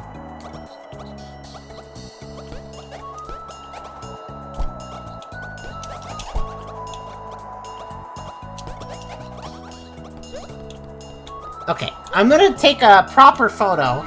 I don't know, the pile driver sheep might be a perfect photo for the photo. I only have 4. I'll be back later then. I'll still be right here. I love that this is a service you can provide. Hey, do you want to just get thrown down a cliff? You might land on the target. You might not get a concussion. 5 shinies. I love this service. He's a good salesman if he can make money off of throwing people off a cliff. That's pretty good. Oh hey, what's this?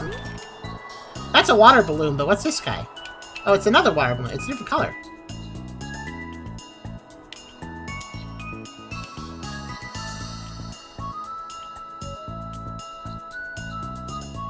It's a nice photo. I'll take that as a photo.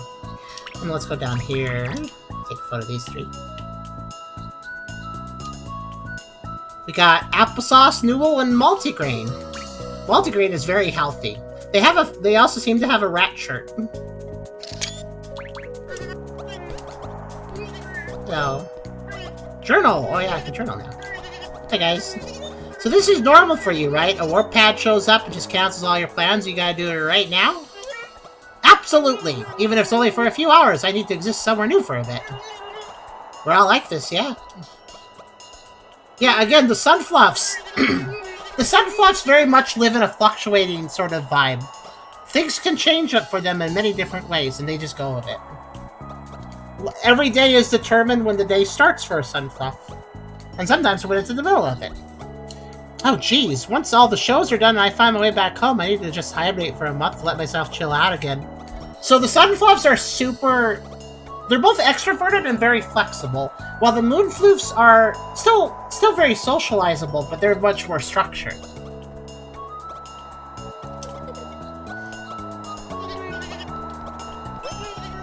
Which is interesting. 3rd Autumn, 2nd Rabbit Day. I'm at the seaside. Someone's having a birthday down here, so I'm hanging out for a few hours. This place is really colorful and relaxing. Okay, we got some new entries. Oh, is this a new intro for Namor that we haven't read? The true form of the blob that I met at the clock tower. Well, I think he can be whatever shape he wants, so he picked a body that looks like a fluff? If I could do that, I'd be a dragon instead. He's from really far away and seems confused at a lot of common things. I wish we met at a time where I wasn't darting all over the place to help Lux, too, since I can tell everything's been really overwhelming for Namor. He, him, or whatever. What he terms it. Water balloon! These jellies are so pretty! It can squeeze itself with a tentacle to hold water inside its bell. Oh yeah, it is using one of its tentacles for that. I didn't really notice that. And heat it up to use the steam as propulsion. It's so warm and has a really nice texture when you hug it. Niffy! He was staying at the top of the cliff and was helping Fluffs get to the party faster. That's his excuse, okay. We barely talked, but the throw definitely helped wake me up. His fortune is a statuary reversed. It depicts an artisan making personal art as a form of self-care. I didn't ask how he interpreted the reverse version, though. I was too busy thinking about it if there was a statue of myself. It'd be cool to have an Eva Clear that only wakes up at night. Okay, so his fortune is the statuary reversed. It depicts an artisan making personal art as a form of self-care. So it's a reversed version of that. So instead of doing art for self-care, he throws people off a cliff because it's the reverse version, so it'd be the opposite. What's the opposite of self-care? Throwing people off a cliff. There you go. Then we have a moon mouse. These yam-shaped squeakers are biofluorescent in the same way the moonfluffs are. They burrow into the sand and dirt to make a nest and bring back food to share with the kids. Their ancestors lived in the sky, and you can still see some cute bald spots where they used to have wings. Oh yeah, I see it there, little spot. In addition to those entries, we also have new entries for these guys. Hooray.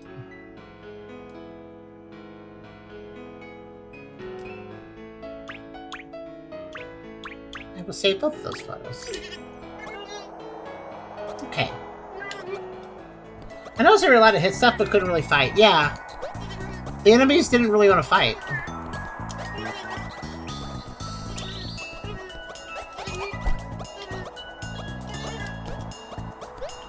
And we're actually we're in a new place now, by the way.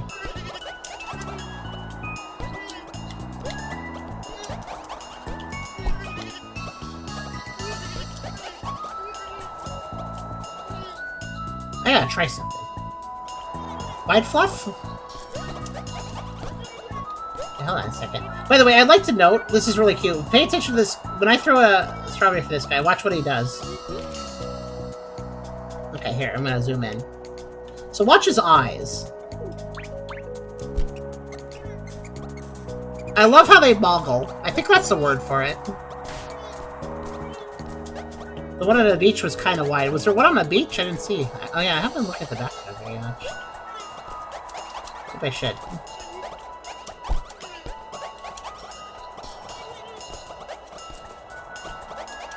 Oh. Oh. There's like, there's a path back there, I just noticed.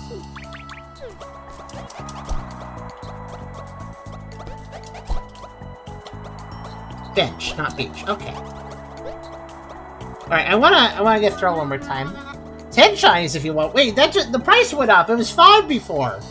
The service is too popular. He had to start charging more. Alright, let's do it.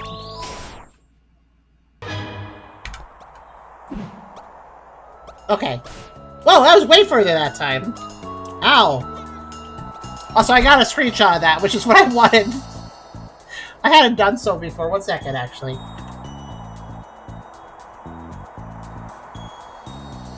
There we go.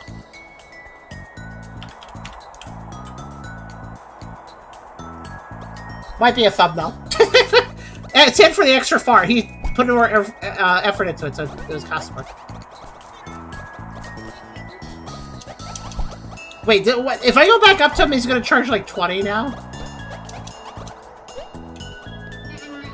15! Are you up for it? Okay, that's dozen 3, I think? Dozen 3? No, it's dozen 2 plus 1. No, wait. I'll be back. Okay, so it's costing more to do this each time, which obviously means I need to do it. Plus work in base 12. So what's a dozen in base 12?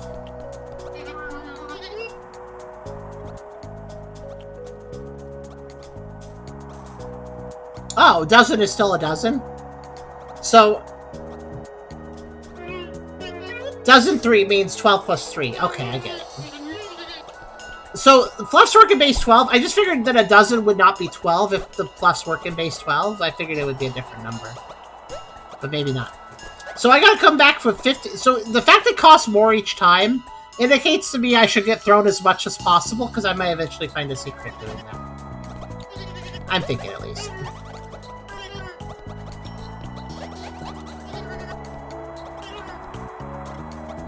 Hey, wonder what's up with that. Claire, what's that look for? Alright,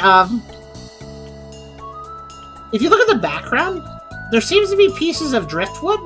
Oh, there's even a little flake over there. There's like driftwood out there, and it has like little... Is there like a crashed ship out there? Kind of interesting.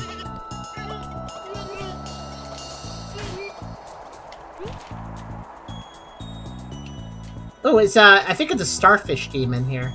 Because it seems to be one of the statue entities.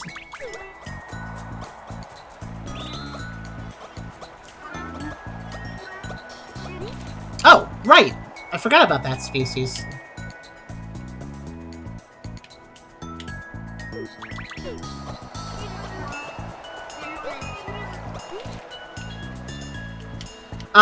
In addition to fluffs, in addition to moonfluffs and sunfluffs and moonfluffs, there's also these fish guys.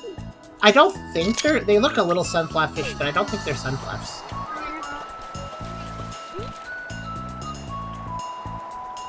Tough though.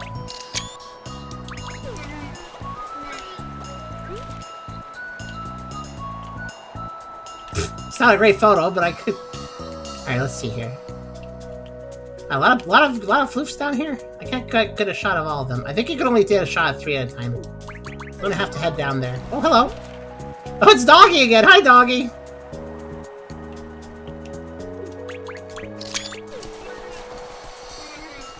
I've got a photo of them before, I bet.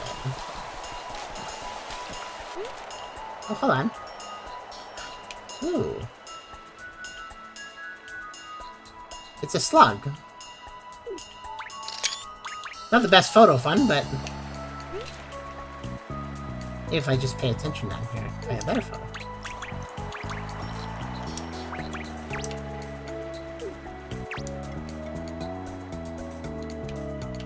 It's pretty good. Just a spiky thing. It's based on the blue dragon sea slug. Yeah!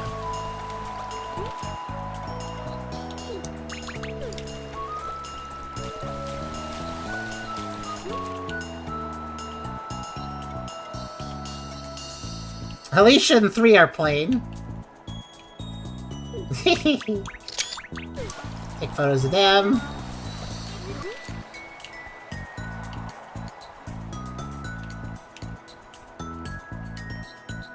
Too far. Okay, I need to get prop photos of them. I think I gotta go over here. Hi. Hey, Starlight. I've just been looking at all the animals. Look at all the animals. They're all really cute, you know. A bit trashy, but still. You guys are cute. A little trashy, but cute. Thank you. Floofs are all wonderful, too. I need to go get some of that pizza, though. Pizza. There's a much better photo op here. I just do this. Oh, good old Viv. I love his name. He's good. He's got a... what's it called when, like, half your body is one color, one half is the other? There's a word for that. I don't remember the word is, though.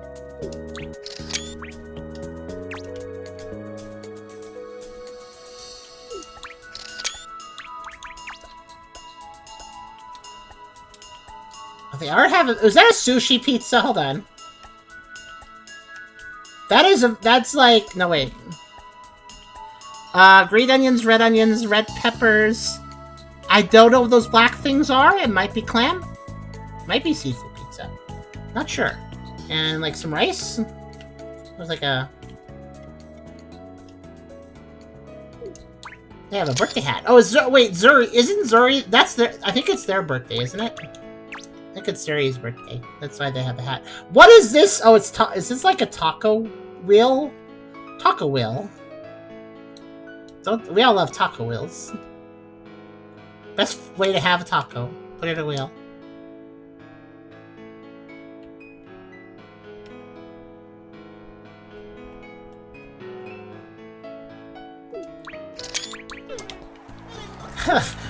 I do wonder why they call themselves Mildew. I guess because... I don't know why, actually. Oh no, Swizzle, what's wrong?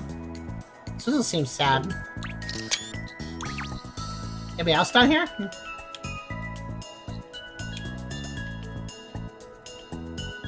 Not really. Looking for secrets. Now put the pizza in the taco. You could. I don't see any reason not to. Taco pizza. Maybe olives. They look really big for olives, but you might be right. Alright, let's go back this way. By the way, I take my time in this game. I'm a sightseer, if it isn't obvious. I want to get there. Come here. I can do this. I'm pretty sure I can ledge grab that. This has to be the right distance. Come on, you can grab that. Come on, that's... you can do this. You can do that! I know you can!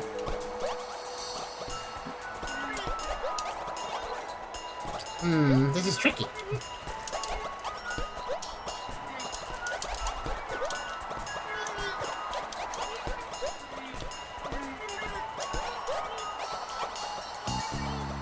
I can't do a wall jump first because you get so much away momentum that I can't turn around after that.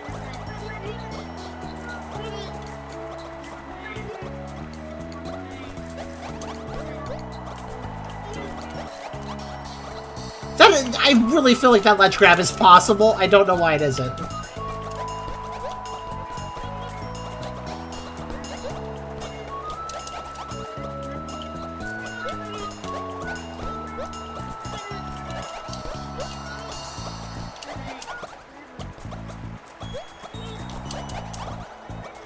You see what I mean? Like, I feel like I should have grabbed that.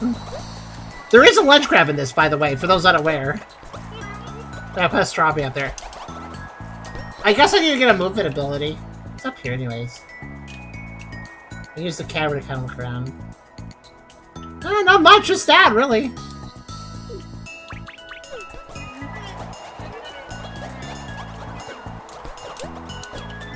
Well, I guess I gotta get some new abilities first.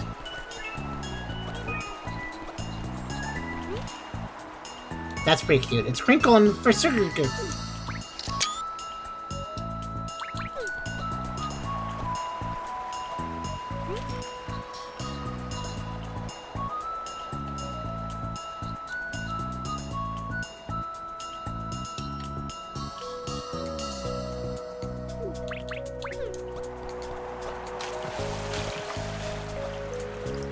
I guess the party is down there, isn't it? So I think that's where I need to quote-unquote go.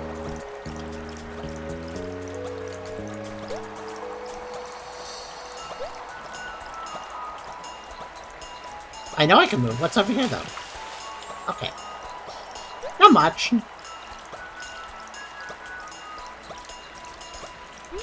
Ooh. These dudes can kind of fly, I guess.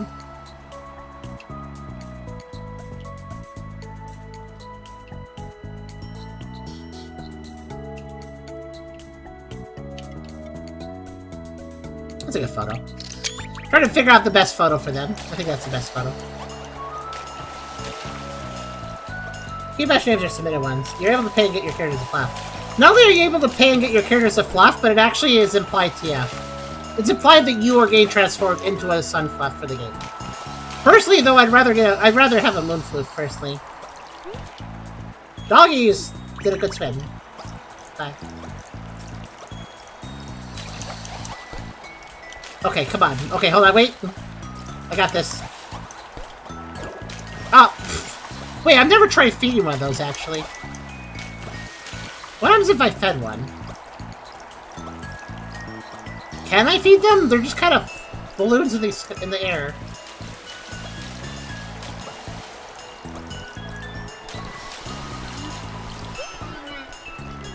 Oh. Hello. Upwards in grape soda.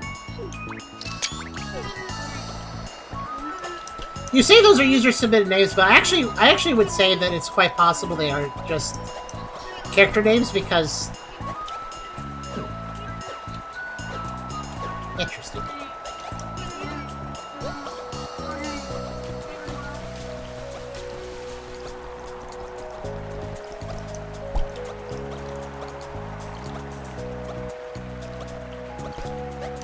There we go.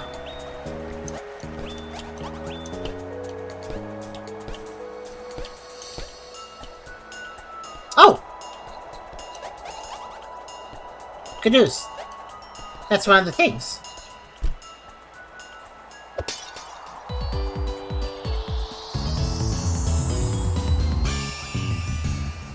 Rising Star! Okay then. And what does that do for me? This thing's a thing you can stand on. It's a lot more stylish than using your ears. Okay, good. Let's try it out.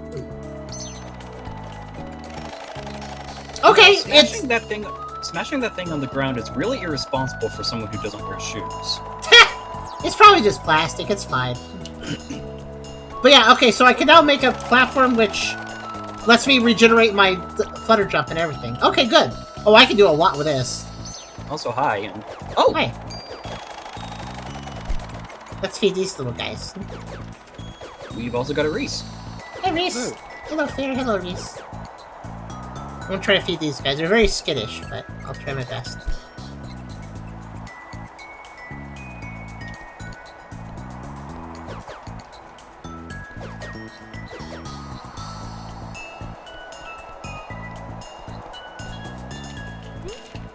If you look over here, that's cute. That's actually really cute. Oh. Very cute. Definitely the best picture of these guys. Okay, there we go.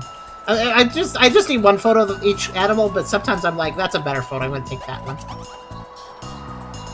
Yeah, I'm supposed to go to the party, but I'm just gonna not for a little bit because I I want to explore. We're exploring! I also did notice that while I was doing that. I should probably place it. I gotta hurry to hop onto it though, because they do fly up without me, so I gotta be careful. Yeah. We're a Sunfluff, so anytime there's a cloud, that's something we can stand on. Oh, is this the edge of the area? Let's take a look at the map, actually. Oh, yeah, there's not much to this area, at least not yet. That being said, now that I have a movement ability... So what exactly did you do as Lux? We went to the Sectorium and then lit a thing in the back of it, which I think resealed the monster in the back, but... when we lit the thing, it had cracked. I don't think Lux noticed it cracked. So it looks like the Lightbearer's goal is to go to the Sectoriums and then, like, reignite a thing in the back of them to maintain the day or maintain the light. But that thing in the back definitely cracked, so I wonder if it's, well, old, basically. I wonder if it's breaking. Lux didn't notice it cracked. It seems like reactivating it worked, but I do wonder if it's gonna break soon.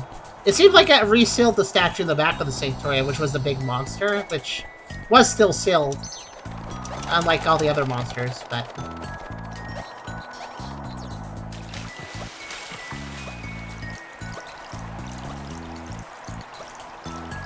Now we have... There's a bit more we can explore now that I have that. Let's go around a bit more. Hey, we can go up that thing you were trying to get up earlier. Yeah. Also, I Can't do anything with meant that the fluff on the bench is chubby, not the bench. The fluff on the bench? Yeah, in black clothes. The one to my right? The bench to the right? To the right, with another fluff and floof. We'll take a look in a bit. Ooh, okay, yeah, there's definitely something to do here. Let's see.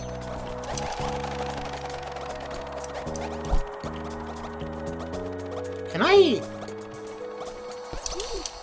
Oh, didn't mean that. Yeah, I can. I was wondering if I could, in mid-air, cast that and then just keep going. I don't think there's anything over here, but it's worth it. Ow, look.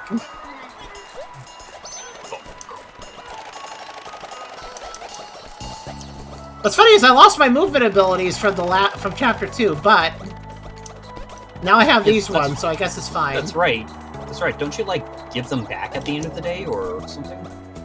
I lost them because night happened, I think. Oh, right. When we entered the Sectorium in Chapter 2, we lost them all. They fell off of us. They were like stars that we had. Oh, hold on. Whoa, hello. Solar powered. Hello there. How you doing?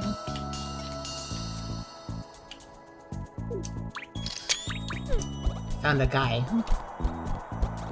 It's a very bouncy. Oh, hello. Clam. I mean, clam. Hi. Clam. Do you have food? That's not food. Oh, he liked the platform.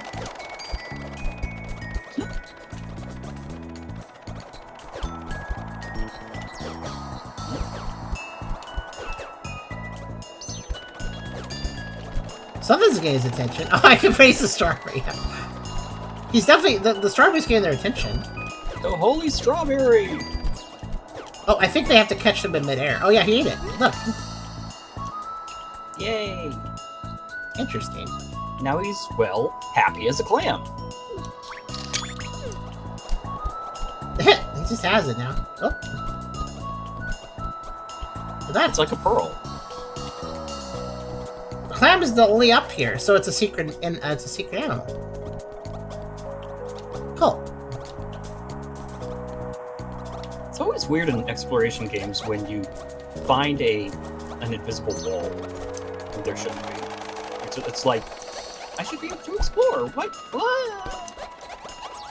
You know, by the way, I noticed something. I haven't really commented on this the whole time I've played this game for multiple parts, but the sun is really something, isn't it? Like, it isn't just the sun, it's also this thing casting all these different animated rays. It's like a really... I'm guessing the sun is overcharged because of the whole canceling out darkness thing. Again, I think there's a disbalance in the world. like I stated earlier. I think this whole Lightbearer thing is actually disbalancing the world. I think there's too much light and not enough dark. To put it simply. It's interesting seeing a game that goes the other way of that. It's not the usually first- too much dark. It's not the first game that has discussed the importance of balance between light and dark, but it is definitely Yeah, I know. not as common as some games, so I agree. Yeah, if you look below the Ow. Oh yeah, they are quite fat, aren't they? Yeah, they are. I didn't really notice that until you brought it up. You're right. So they're a little pudgy. hooray! It's funny Different because they're called body shapes. they're multi-grade. Of course, a game like this would celebrate different body shapes. Yeah.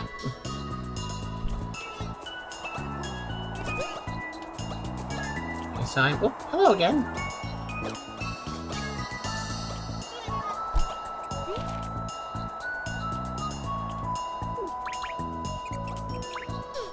Their reaction is always good.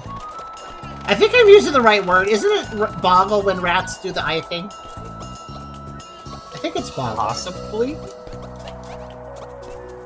believe it is, but I can't remember. I don't know. Rats do when they're happy, basically. Okay. 15 shies. Are you up for it? Yeah, I got enough. Yep, you're right. Yay! Woo! Wait, where am I going? But there's a loading screen! Hello? A bit further than before. I'm gonna take a rest. And they look at you concernedly. My favorite slug. I like that one. I never got to see one of these in person before. I forgot the exact name. The colorful blue part on top is actually the belly, because they spend all their time upside down. It hurts pretty bad to touch one, but I don't think they mean any harm. They look like they're always curious about other animals, and I'm curious about them too. That's that one. Favorite farmer, this one. These adorable bivalves are always tending their fluffy algae hat. They can hop around on land to make sure the algae gets enough sunlight, and to make sure nobody else eats it. I've always wondered what one would look like with little googly eyes.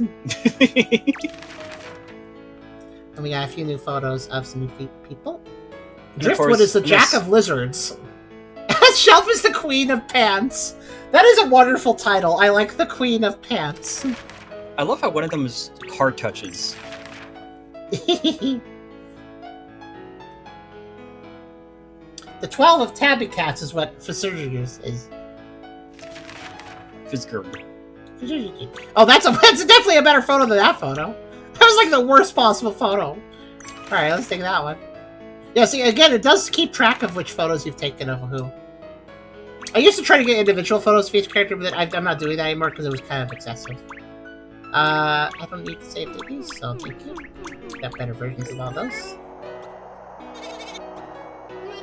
The sheep noises are great, by the way. I love their sounds.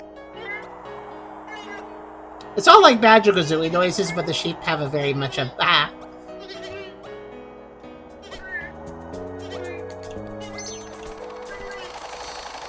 Okay, well, what's the next throw cost? Because I got thrown really yeah, each time I get thrown, it's further. I guess I'm paying good money for this service, given that I get thrown further each time. I wonder if he's gonna do the Mario throw. Imagine. Hi, what's the next cost? I think that's enough. You're very aerodynamic, though. Thank you. Alright, that's it. Okay, I've completed my goal there. That raises a question. What's above the treetops?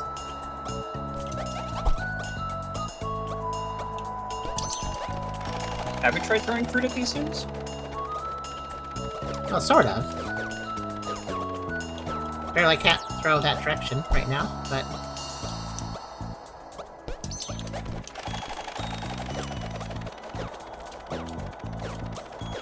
I don't think they care. You can hit them with it. Oh, wait!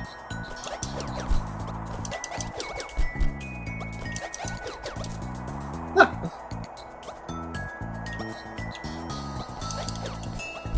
You're right, They can take it. You just have to throw the tendrils. I don't know if they care. I'm not sure if they're like sucking the nutrition out of it and then drop it, or if they're just like, okay. It's also interesting to see a jellyfish creature that doesn't hurt you with its tentacles. Yeah, well, I mean, there's a lot of jellyfish that are harmless, aren't they? Yes, there is a couple. But most of them sting you. Yes. Like, there's that lake that all the jellyfish in there are developed to be vegans. That's weird. Oh, you haven't heard that one? I have now. Yeah. They'll grab the fruits, but I don't think they care about them. It's a jellyfish, what do you expect? No, but make it short. There was a lake that is isolated from the ocean and all that stuff that had some jellyfish in it. There was no natural food there, so they just evolved to be plants, essentially, and photosynthesize. Oh, that's neat. So a lot of people go out there to swim with the jellyfish because they do not have stingers anymore. Huh. No, nematocytes, I believe they're called? I'm not exactly sure.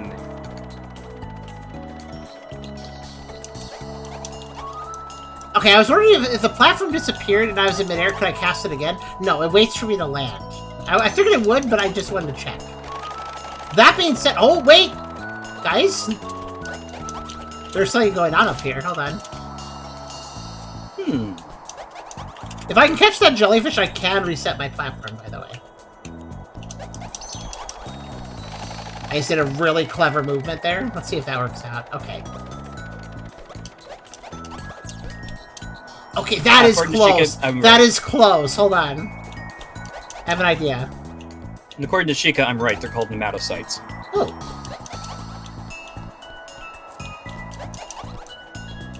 Let me...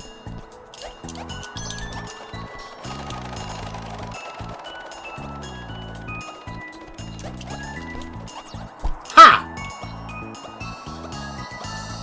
Nicely done. Thank you. Oh, what's this? Oh, another star shell? They're still... Okay, we're still collecting these. I was wondering. It looks different, though. Huh. Yeah, indeed. So, Starstones were something we were finding in Chapter 2. I think I found them all, personally. I'm not sure. Because I found 26, but I gave one of them to the Splash Fight guy because he really wanted it. So we had 25 after that, and I think that was a really good number. The Starstones here look different. This region's Starstone is different looking. Like the look of the icon. Looks interesting. So jellyfish jumping. So here's the thing about Starstones. It writes it down in this book when you find them, but it doesn't write down the ones you haven't found, so it's a little hard to tell if you found them all. I'm pretty sure I found them all, though, because I was really thorough in Chapter 2, so I feel pretty confident. Yeah, you were very thorough. Chapter 1 was Sunstones. Oh, you mean Chapter 2. Chapter 1 was tutorial. Chapter 2 was Sunstones. Now it's a Starstone. I thought they were Sunstones. Yeah, Okay, so these are Starstones, though. So that's different. I wonder if next we're looking at Moonstones. That would make sense. Nothing else up here. Very curious. Very curious. And this is why I look around, by the way. This game does have secrets. And I like how collecting them has their own name, kind of like, stars in Mario. Yeah, dead. Indeed, the sun is a star. I initially remember, wait, weren't they sunstones? But then I'm like, oh, starstones? Oh, well, the sun is a star. Yep. Alright, I think that's probably... I bet a lot of players missed that, honestly. That was pretty well hidden. Oh, actually, we have a couple people that have played the game. Did you guys find that? I'm just doing some random fluttering to see if there's anything else to go exploring. I think that's it. I also really thought... well, there is still something I haven't found, but... I don't know how to get it yet, so I can't do it just yet. There is one secret in... There's like a little thin wall I can't go through. I'm gonna need to figure out how to go in there.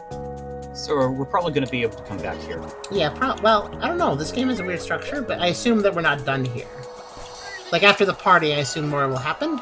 Like, it does look like our map's complete, but maybe there'll be more areas to open up. Because there's definitely, like, this area down here. And if I use the camera to do tricks, let's see. Yeah, that goes somewhere. I don't know where it goes. It goes to missing textures. Okay, it probably loads to another zone over there. So we'll probably have to come. It's probably one of those cases of, oh hey, you know the zone that you were able to get to but couldn't, or you're not able to anymore. Guess what? You're back, but you can't interact with the rest of it. Rose says they did miss it. I don't blame you for missing it. Actually, Rose, how many sunstones did you manage to get in Chapter 2? Because like I said, I got 25. Technically 26, but the game didn't let me keep that one, so that I don't count that one. 25 was logged, though. Okay, I think I've done all the exploration I can think of doing. Actually, wait, no, that's not entirely true. There's one spot that might still hold the secret. Let's check that before I go to the party.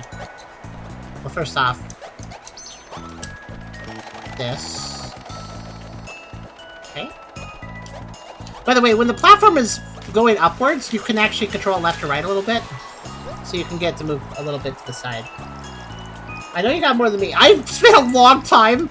I've been a really ridiculous. I spent longer than I should have on Chapter 2 looking for secrets, so I honestly hope I would have gotten more than most people because it's been so long doing it. It's kind of silly. Ow. Did I check up here? I assume I did. I don't think so. Did I not? Maybe. No. Oh wait, you did. You did. Yeah, I did. I checked up here. But there's nothing. There was something up there. Hugging a house over there? A little tent over there. Okay, let's go down. That's the background. Where's the background? Oh, can I only go... Huh. So I can go from the background to the foreground, but I can't go from the foreground to the background for some reason. Okay.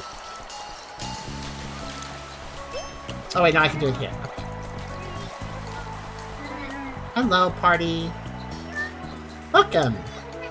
I'm just waiting for everyone to get here first. Go put stuff on the pizzas if you want. Okay, this is really kind of great, though.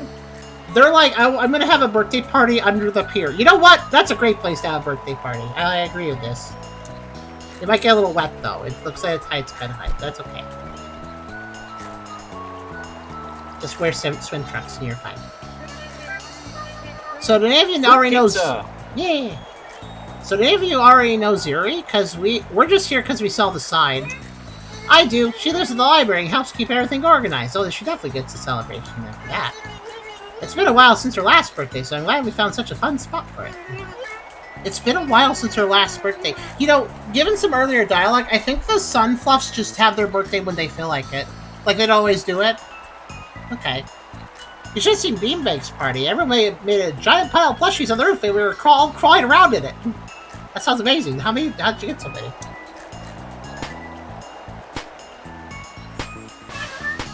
Hey everyone, name reveal! I can't read that. I'm Moss now. Oh, it's your birthday, so you changed your name. Okay. And I've got new pronouns. Okay. You call trees it, you call the oceans it. And the clouds and string and cute mushrooms and pizza and love itself. So I'm it's too, because there's no separation between me and the rest of the world. Huh, that's an interesting way to do that. That's an interesting reason to change your pronoun.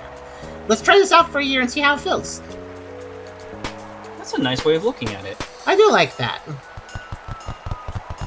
Oh, they lost more than their ear. What?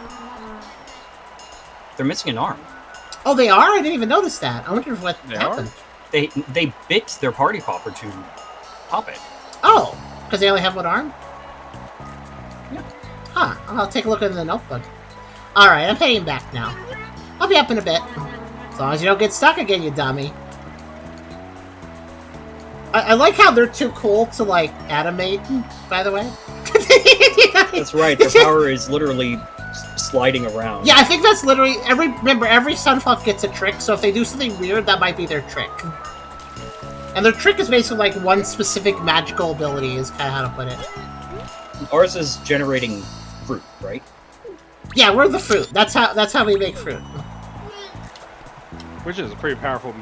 I mean, you'll never get hungry. Oh, I'm hanging out with some barnacles. Oh, is that what you're doing? Are they talkative? Actually, if we look at this situation, just pay attention for a second.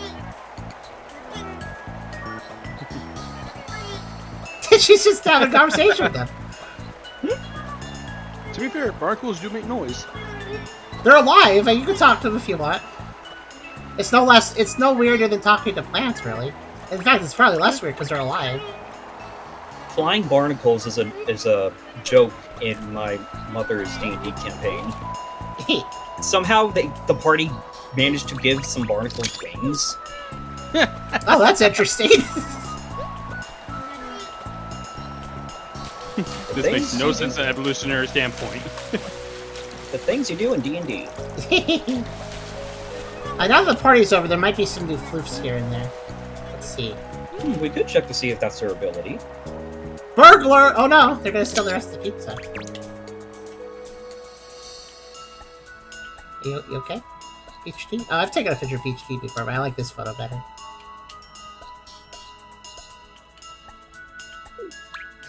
Just chilling. I wouldn't lay next to barnacles. Aren't they kind of sharp?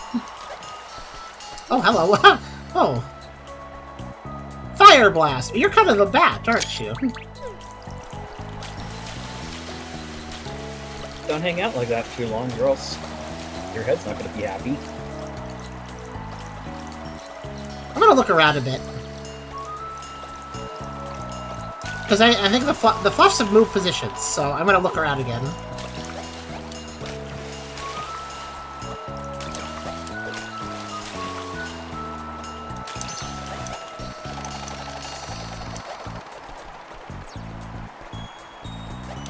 Some quirks in this game you just have to deal with, by the way.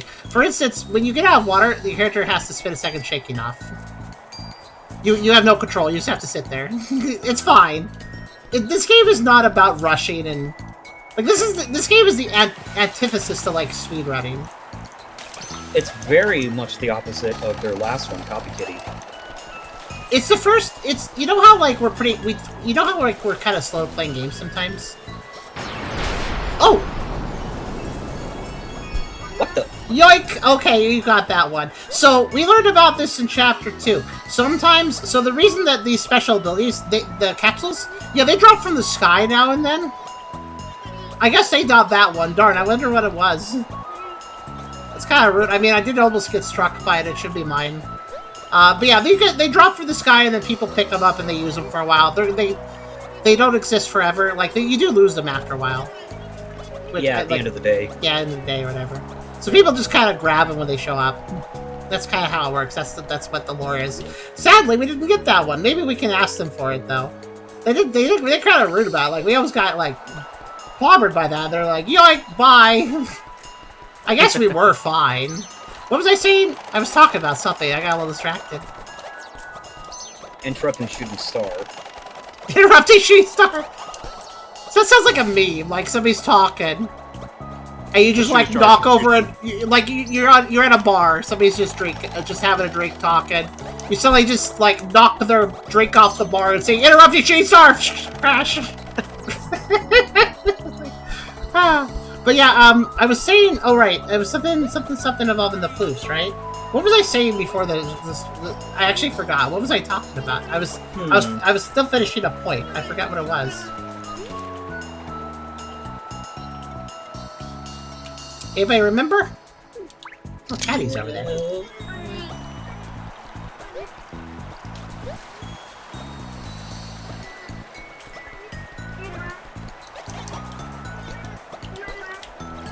I think it was about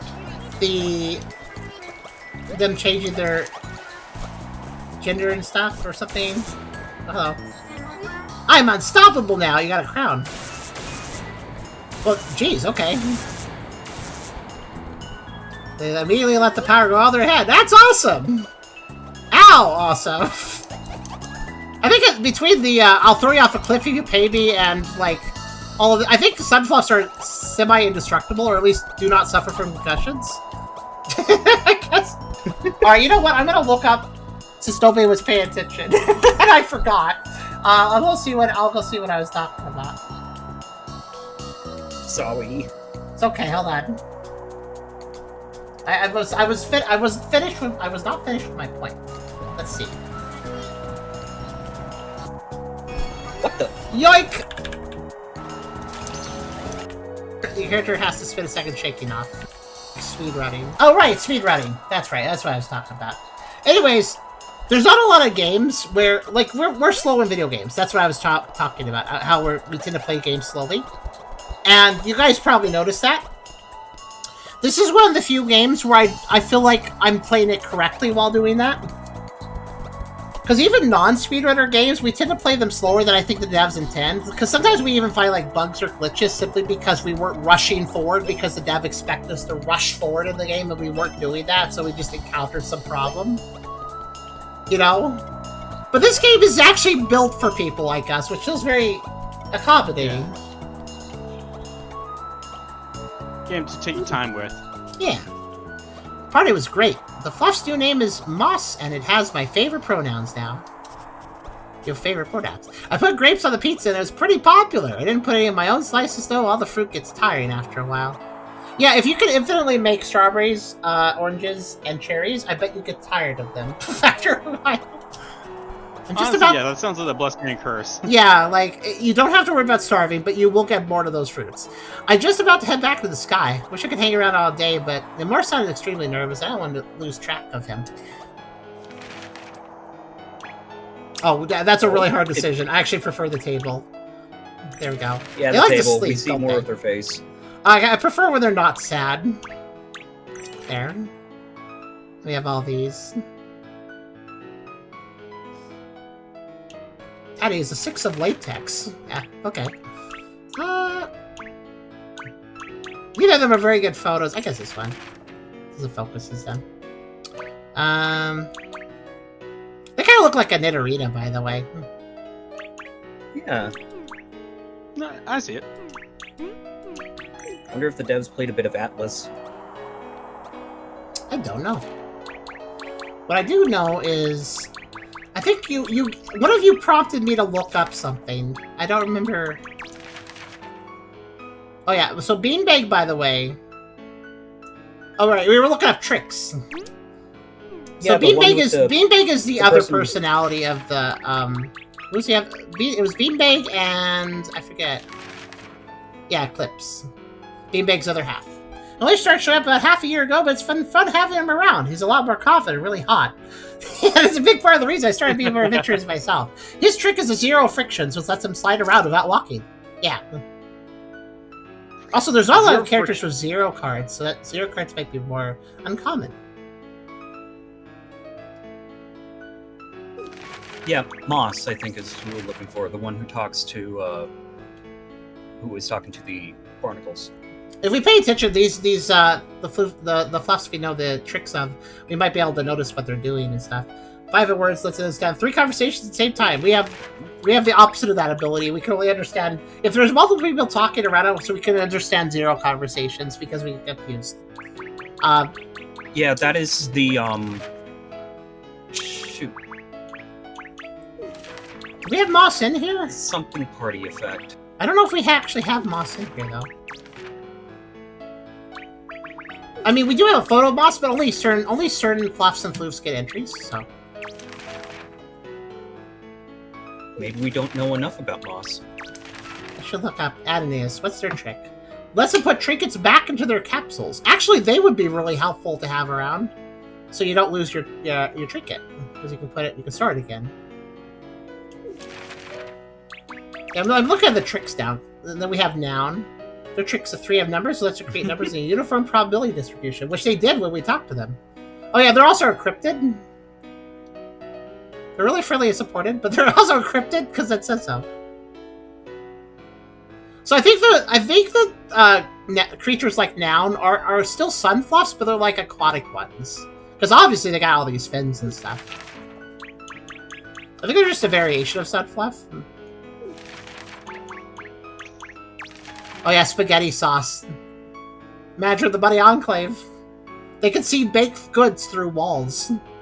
It's very useful if you want to eat them all. I'm just looking at the tricks because I'm kind of curious about it. I was not paying full attention to the tricks before. Emor doesn't have anything because they're a unique entity. We got Time here, who we're close to. Time's one of my favorite people. I'll go on about animals, she'll go on about plants, so we're perfect for each other. She hasn't changed names in like 6 years now, which is apparently unusual, probably. Her trick is the 12 of sprouts is let her speed up time, but only for plants. They still need the same amount of water and fertilizer to grow, so it's way more work than growing stuff normally. Could be useful if done perfectly. But yeah, meanwhile, the Moonfluffs, they don't have tricks, they got fortunes.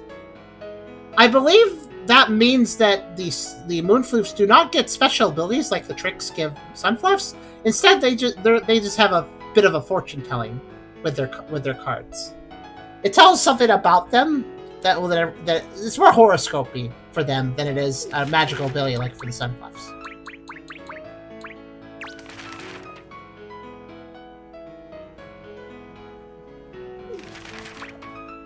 Yeah.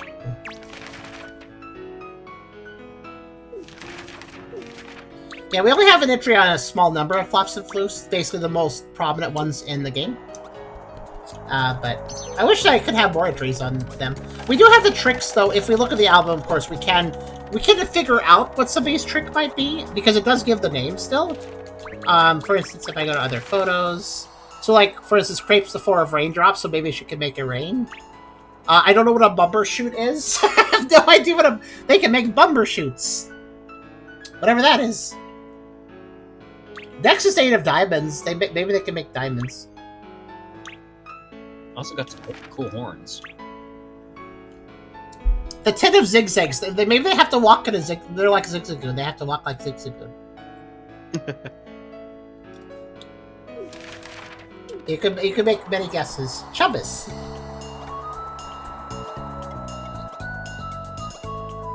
Let's see. I had a cough. I guess I'm supposed to go back to the portal. Are we really done here? There is an area I haven't explored, but I don't know if any way to get into it, so... Unless... Now, let's see what happens to make us stranded down here. Okay, there's one way I know how to get that money. But this is really specific. So I'm gonna go drop back down. So there's really only one way I can see of getting this. You know those moon mice that I keep finding? Mm-hmm. If I can befriend one, you can sometimes tell the animals to do things for you. They could easily go in there and grab that. That is a mechanic. That being said, that being said, those guys, while they seem to appreciate the berries, they don't stick around to like interact with. They disappear. They're going to feed their young, so I don't think there's anything I can actually do about that, but I assume there's something to do there. I assume that I'll go back later. Oh, what's going on over here? Nuffs and Moss. Oh yeah, Moss is here. Oh, let me get that out. I'll just slide into frame. Also, just me, or does Nuffs have, like, an afro? Kind of. Yeah, a lot of floof going on.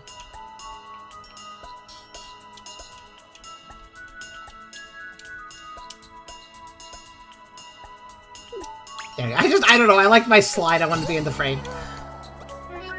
Hey, thanks for the food, this party was great. No problem. Hey, you were one of the angels, weren't you? Not actually an angel, we were playing one in a plate. That was all a bit more of a spectacle than in history books.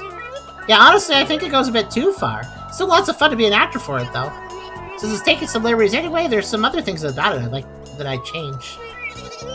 Yeah, like actually calling them shadows. I guess it's a fluff legend, so it uses the fluff word for them.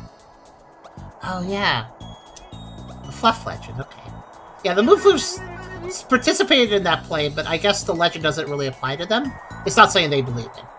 Anyway, someone's waiting for me, so I should get going. Have fun with your new pronouns! Bye! No, yeah, they totally have like a big old head of woolly hair. kind of great, actually. I like it. Oh, after the party, I could see if there's any extra clothes, I was told. What kind of I pick up? Okay. I'm only allowed to grab so many things, so I gotta be careful. Oh, there's some music notes. Music notes stockings. That's kind of neat.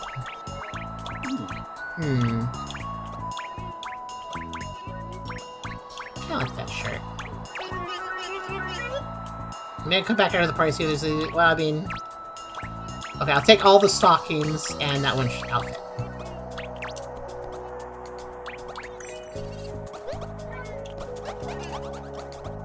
Last time I was shopping in Chapter 2, I actually felt kind of bad because the shopkeeper was like, you can take whatever. And then we took a whole bunch of stuff. They're like, well, you sure took a lot. And I felt kind of bad. And like, they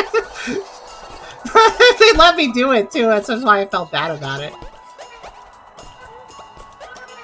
I want to... a lot there. Carbon. Perfect landing. Yeah, the game actually made me feel kind of bad about it, because everybody's so nice. Moz does only have one. Oh, that's right. That's what I was trying to look at. Thank you for reminding me. Because I actually totally didn't notice. Yeah, they do. They only have one, Yeah, they only have one arm, yeah. Sorry, it does. Also, their ear, as well. It kind of looks to me like they were in an accident that made them lose both, because it's on the same side. I love how mods just had a change of pronouns and you're already misgendering. Oh, whoops! Right, it's lost an arm and an ear at the same side, so I'd assume it's from the same incident. Yeah.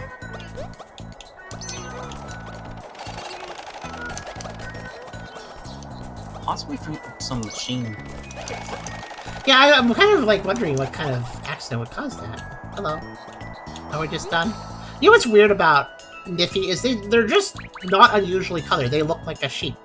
Which is weird, because the others, I mean, the other sheep look like sheep, but they're like, you know, they got galaxies in them, they're unusual colors. Then we just got Niffy. They are unusually plain. Yeah, and I don't mind that. I'm not saying it's a bad thing.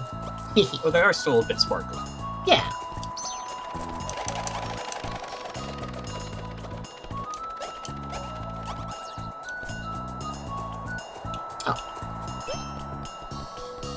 I wasn't sure if I just warped out the way I touched it, so...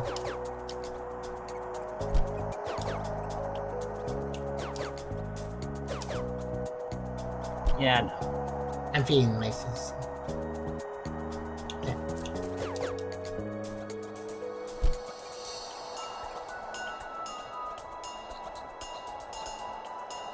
Okay, I did it.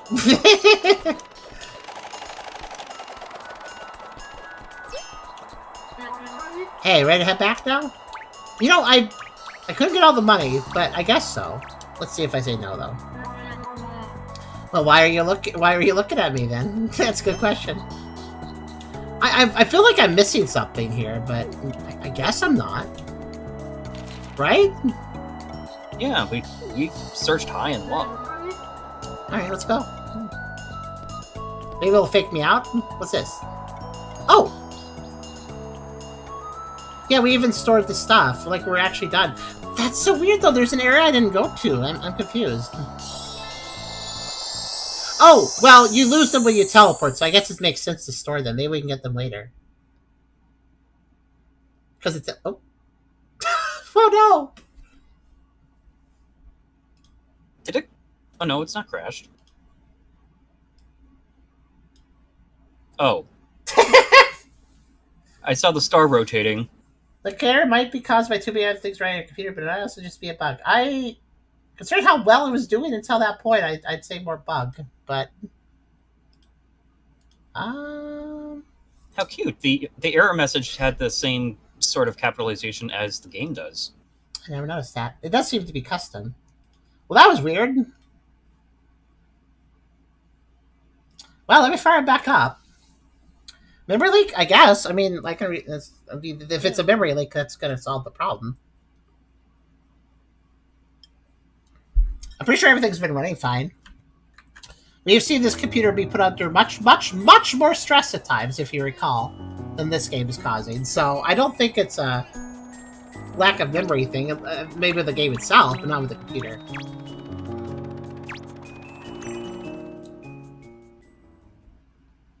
Imp, is there something I'm missing, though? Like, is there something I'm missing with the little area I haven't been to? Okay, well, I guess that was also a save point, so we're just continuing. It's no big deal. But Imp, did you find some way to get those the money that was in that one crevice? Or for that matter, Imp or Rose? I spent the rest of the day in the sky. Me and Eclipse can't find our house anymore, so we're staying at the library now. The clouds drift around. Sometimes you can't go home. Nomura says he's looking for some specific mountains because his ship is near there. Hopefully the clouds could take us close to it someday. He definitely came for space. We did find a warp to the edge of the Kowloon Desert. It's a bit further away from the Moon Sectorian than I'd like, but I think I can make it if I start early tomorrow. Everybody just sleeping in a big old pile outside? That works. Oh, look at Lamore. He's just a puddle. He's just a puddle in the corner. Oh, end of chapter. Oh, wait, that really? Yeah, all right then. Okay, well, Moss, a librarian who I met at its birthday party. It's pretty quiet, but it seems to choose every word carefully, deliberately. We're neighbors now, I guess. I guess because we're asleep at the library. This trick is the Night of Beasties, which protects it from scratches and bites, but only if the animal wasn't trying to. Oh, wait, that is interesting. Okay, so, Okay, so I think what happened with their injuries is it was probably an animal attack from an actually aggressive animal. That trick card seems to imply that. So they have a very ironic trick card because it protects them from accidental injuries from animals, but not intentional injuries from animals. So that's interesting lore, actually, for Boss. Although they're a stuffed weasel. I don't know. This is really all there was to the chapters? That's all there is for now. That's the game responded to you. Yes, that's it. Thank you for existing in the world for a while. That was barely You anything. resisted. That felt like, do you guys remember? I took 2 streams to play Chapter 2. Chapter 2 was... Wait, but I missed something, though, didn't I? Because Oh. Hello? Hello, I'm the animal who made most of this game. Hello. I've been dealing with serious disabilities since long before I started this in 2018, which makes working very hard for me. Oh. But I know it's all worth it. There's lots of people who told me how important this game is to them. I know I'm making a difference in the world. You are. Thank you for spending some time here. Remember to take care of yourself, okay? I promise I'll try my best at that, too. Yeah, I was kind of actually going to say that I kind of feel like these chapters might be short because development's hard. That makes sense. I almost feel like that little message at the end was, without directly saying it, a slight apology for the length. I still think this game is... I still think that this game is still... There's going to be 9 chapters, by the way. I think the main thing is I kind of wish they didn't call these chapters because I think that sets the wrong expectations. Basically, like, you hear, oh, new chapter, and you play a big chapter, and then you go to a really, really tiny chapter. Because Chapter 4 was still longer than Chapter 3. Chapter 3 was even tinier than Chapter 4, which wasn't very long either. Chapter 1 was not super long, but it's still, at this point, Chapter 1 is the second longest chapter. It still had a reasonable amount of length, I would say. And a fight, like fights you did in a boss fight, so... And then Chapter 2 was just massive. I don't mind that they did an update that was smaller than previous updates. I don't mind that, but when you structure it as like, this is a new chapter, that's where the problem comes in, you know? It's more a case of how you labeled it. Not so much like, oh, it's a smaller content update. Like, there's nothing wrong with a small content update, but it is a bit of a shame when you label things as chapters, and then you have this, like, really big chapter, and then you have a really small chapter, and it's just a little disorienting then.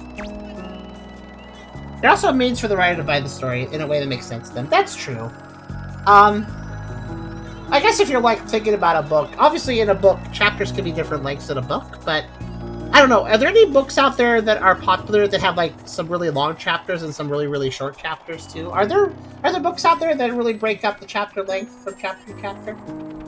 I think there definitely is, but I can't think of the one that comes to my mind is actually one of the Captain Underpants books, where they always have a chapter where the only thing that's in it says, "They got away." Oh yeah, these. To explain a very long story short, they got away. That's pretty something. That's a kind of interesting. They're very straightforward. But yeah, I'm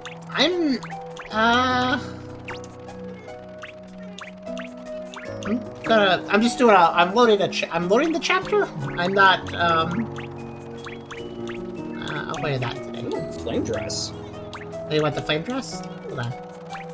Yeah, you can do what you want. Let's do flame dress. With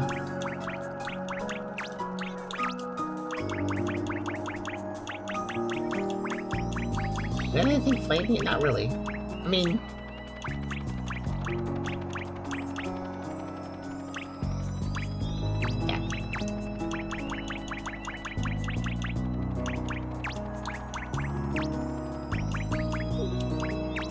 yeah. I don't actually have any problem with this game whatsoever. I really enjoy it, but I do think that some of the presentation is probably part of the reason this game isn't popular. Because it's definitely doing its own thing, possibly to the detriment of gaining a lot of attention. I feel like. That's fine, though. I mean, I'm not going to hold that against them at all. That's kind of what we do with our own content. We cover what we feel like covering. If I wanted to just focus on getting as much attention as possible, I just do playing by the pound, nothing else. Maybe furry feature. You know. But like that would be lame, in my opinion. Agreed. But yeah, honestly, making this is a sad truth.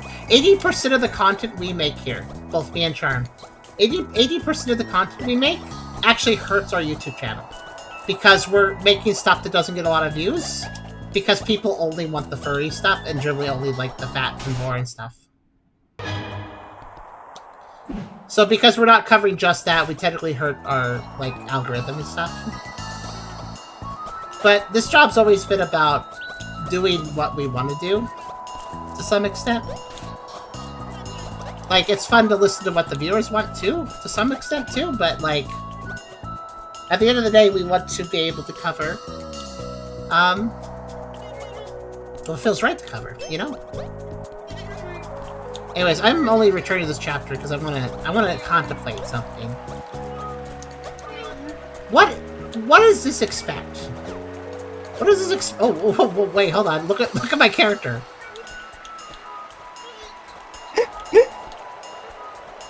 So normally when you're crouching, you can only place them on the ground, but I somehow managed to place myself in such a way where I was bouncing upwards. How did I do that? Pepper breaks games. Yeah, I'm honestly wondering to myself, how do you get there? How do you get that? Oh, I forgot, if I just hit Y, I can do this. If I don't have anything else equipped. Oh, wait, I never noticed that. So if you don't equip items, then the two buttons that normally work off of item slots, instead they will flap your ears. This one flaps this here, and this one flaps this here. I never noticed that before. It's something else.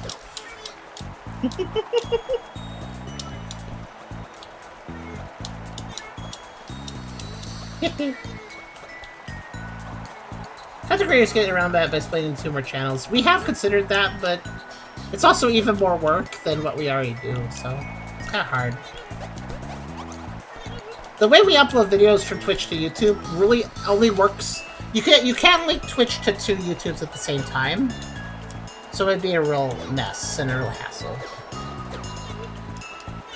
Imp says they're applying the next chapter going to be a big one. Personally, spent the whole time night chapter checking out a bunch of small details like messing around hands and skulls. Yeah, there probably are more details. We should go back to chapter 3. I feel like I've fully explored what chapter 4 has to offer for us, but it might very well. Here's the thing. I feel done with chapter 4, except when it comes to entering this area. How do you get in here? Is this just a troll? Is this just to look at? I don't think you're supposed to yet. Because I think you're right, that looks like a loading zone area. I just wonder why it's here. Like, it's just taunting me. But it's like the only thing... I feel like I found every secret in Chapter 4, except for this. Like, we found the special little star thing. The Starstone. I don't know. Imp, did you ever figure out how to get in here? I assume there's no way, though.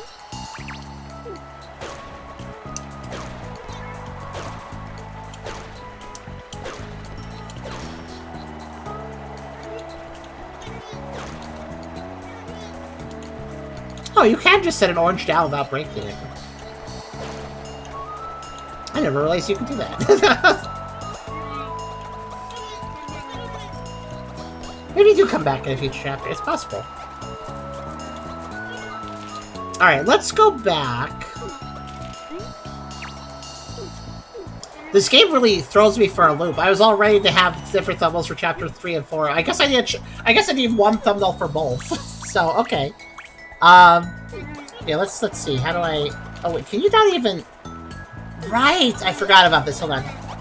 There's a weird quirk about this game. You want to, like, quit the game, go to the options menu or whatever? Yeah, sit on a bench. You can't do it unless you are. I just realized with this, these leggings are actually, like, latex leggings, I think, and they're shiny. Neat. Yeah, they are. Yeah, to actually quit the game, you have to sit down first, which I guess makes sense. Since sitting also saves the game, so they want to force you to save, basically, before quitting. I like to think I frequently set my oranges down without breaking them. Oh, that takes too much effort, though. Let's go back to silence for a second. I do feel like there's one thing I missed, and there's also maybe some other stuff I may have missed along the way. I'll skip this. Whoosh.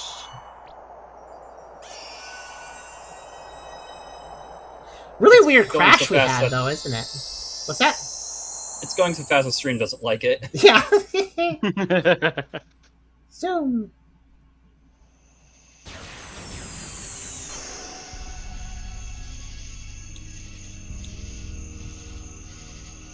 Chapter 3 is a really weird one. I wasn't able... Actually, Imp and Rose, if you're still here, were you able to attack a single enemy? Out of curiosity?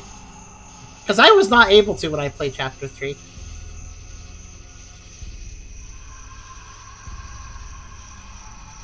I say enemy, but I don't even feel like that's correct.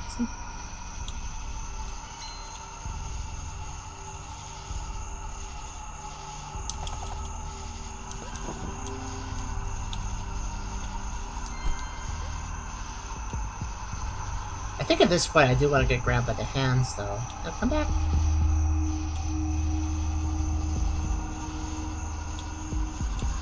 Wait a minute.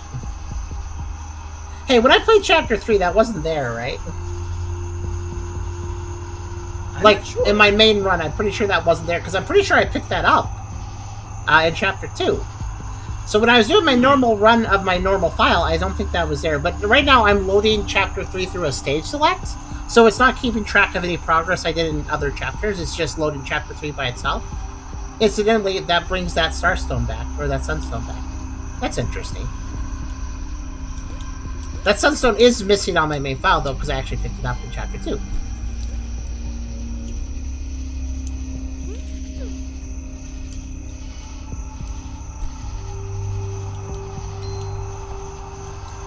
See, where's the... Yeah, that's right.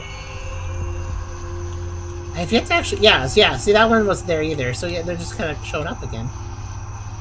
It's kind of interesting. Stage select only, I guess. I think it's actually impossible to hit any enemy. Yeah, and this one too. I got that one as well. It's really interesting, actually. Using the charge attack, you can't hit... Really? Because I doesn't feel like it feels like they're still dodging when I do the charge attack. But okay, let's try it. There's no full charge. When it... See how it released? That wasn't me releasing. It just releases when it... Yeah. So it is possible to actually, quote-unquote, vanquish these guys? No. I want them to see what I'm doing. Oh! So it is, and it turned him back to stone. That's interesting. But not for very long. Blasted it with light. Not for very long, though. He understandably decided to leave after that. He's just like, nope, that's not for me. So it is possible. Interesting. I really hate how this character moves, though, technically. Their whole thing is floating around, but I don't like the floatiness. It's much better to flutter jump.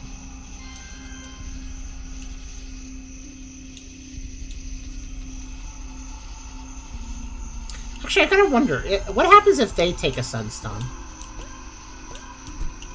Is it possible for them to? I feel like they can get this one. Oh wait, no they can't.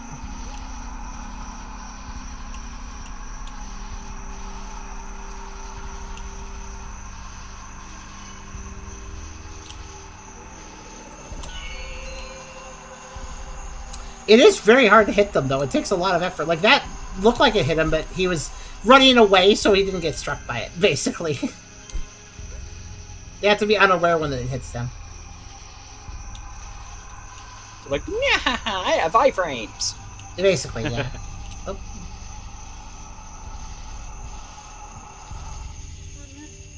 It also really is interesting how Lux has no interest in interacting with anybody.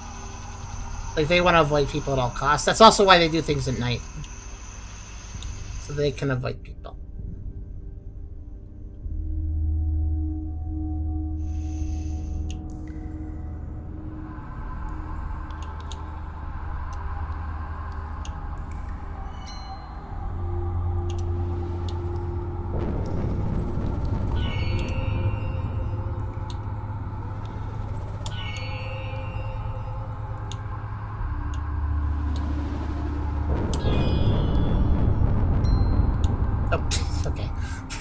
Alright then.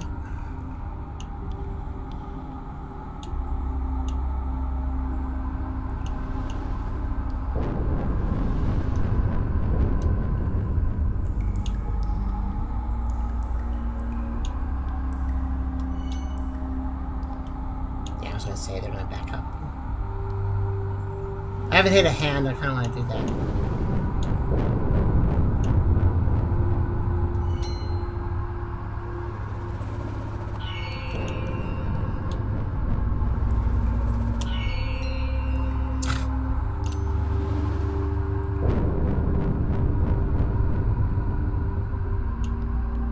They left.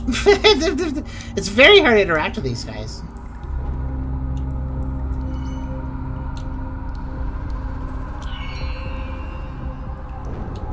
Case in point. Case in point. Which ones were you able to hit, by the way, guys? Those of you who played. I can't seem to hit the heart very easily. Maybe it's quote-unquote facing me. I need to go from the other direction. I don't know.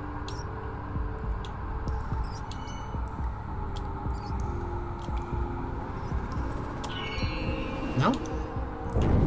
That didn't help any. Oh yeah, the dive ability. Maybe that would get him. No, that didn't get him either. It seems so easy, but it's not. It's not easy at all.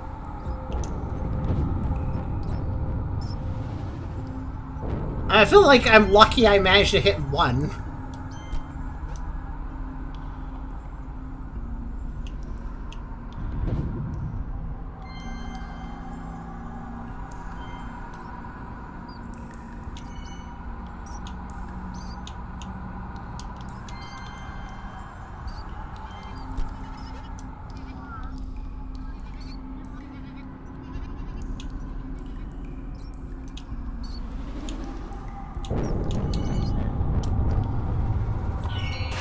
There, I finally hit a hand. I figured if maybe I did it while they were doing that, I would manage to get him. I think somebody said to try to get grabbed by it and let it. Yeah, no, I had that happen while you were gone. That happened. Yeah. They pick you up, move you a little bit, and then just gently set you down. It's not the most threatening thing, actually. It's very strange. Yeah, I think the only way to hit the hand is to kind of hit them while they're doing the charging. Because if they don't see it coming, they're busy. The hearts are immune from the front. Okay, that makes sense.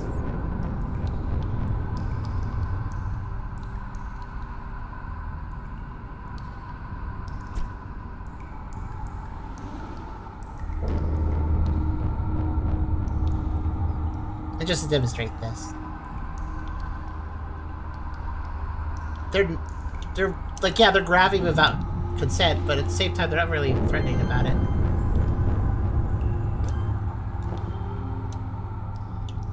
It's strange. So the hearts need to be hit from the... The thing is, though, that one heart was always, like, just running away. Well, the back is the side that doesn't have the rib cage. Yeah, but, like, even when I was attacking the weak side, it would just run away. So I'm trying to think. And then there's this thing, which...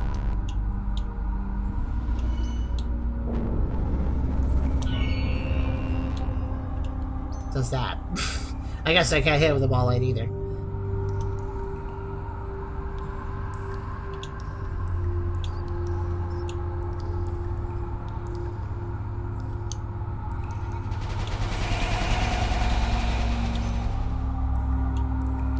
Wait, what's this? Got a spot here. And then there's... Right. I never went this way, actually. Pretty sure.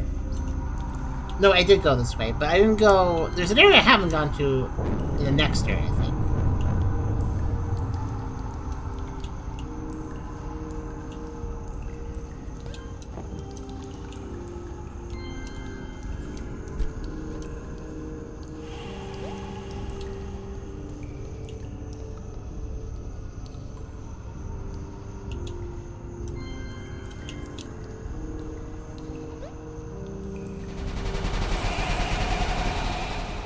Oh, it actually does push you if you move quickly enough.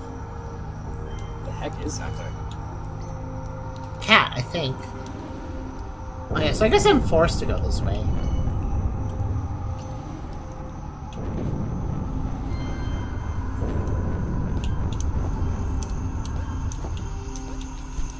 It's a tricky jump, actually.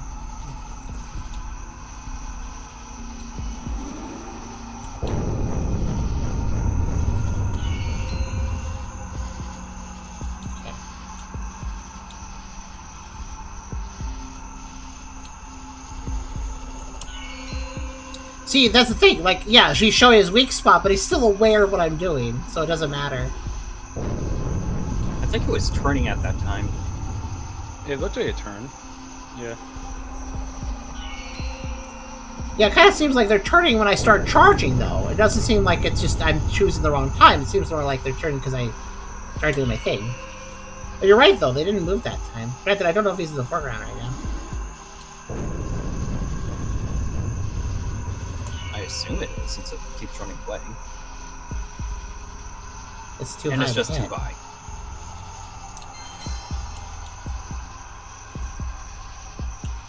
This one is it.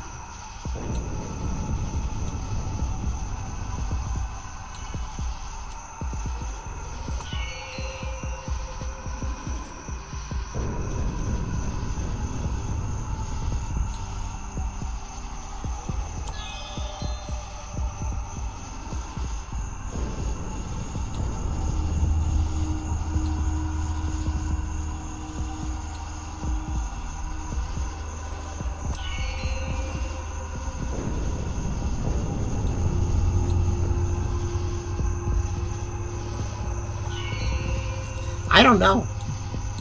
You tell me why it doesn't work. I'm sure if they're faced, I get it, but...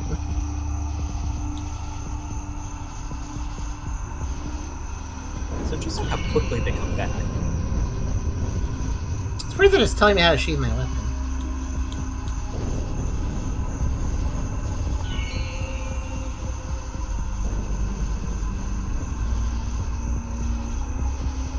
Look at that! Look at that! He like changed his mind. He was turning and then changed his mind.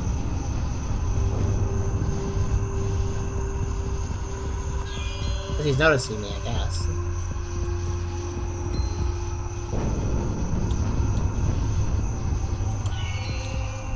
You tell me what I'm doing wrong. Sounds like some of you actually managed to hit these guys. I don't see how you do it, though.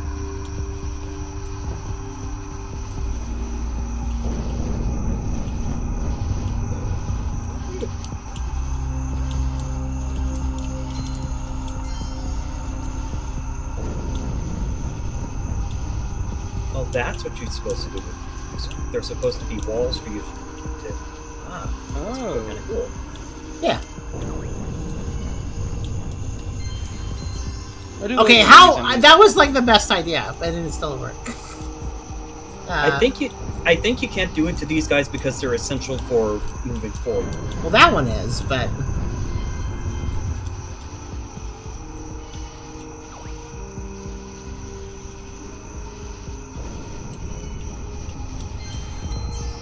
That one isn't. Oh, that changes the fact that I still can't do it.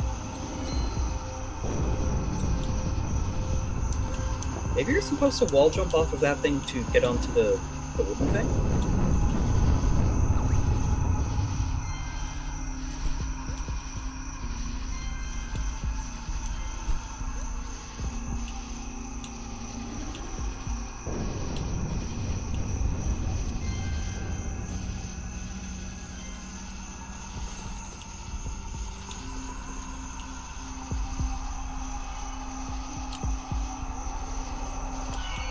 Or just float onto it.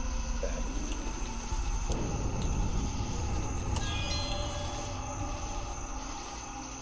Like I said, hard to actually hit them. So going left would lead to the village, I believe, and there's no point in that, if I remember. Actually, I can't remember. Have I gone this way? That doesn't really matter. The answer is, yeah, I have. But the other way was... Yeah, I just have to... Yeah, I'm backtracking now. Just making sure. That's just a different way to get out of there. Yeah.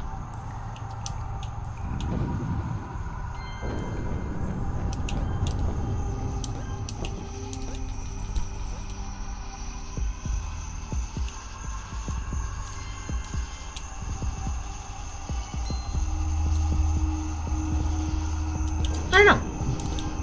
Well, if I could hit the heart, it just turned to stone, then it ran away. We all know it would do that. That's what the others did.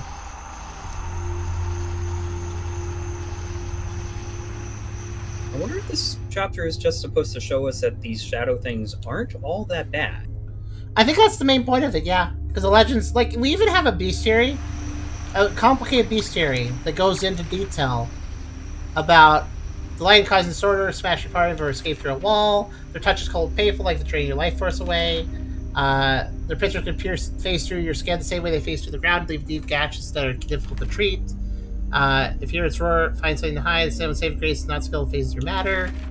Heart can stand invaded by a water point liquid directed in the circulatory system. Like, moves the colossal body can cause landslides. Like, it's very aggressive dialogue about them, but then they're not demonstrating that aggression. So I feel like the book is propaganda. Because very specifically, they have their own book. It isn't like the notebook that Claire has. This book is like an old bestiary of the evil dark creatures. You know, that's basically like... It seems to be a biased book.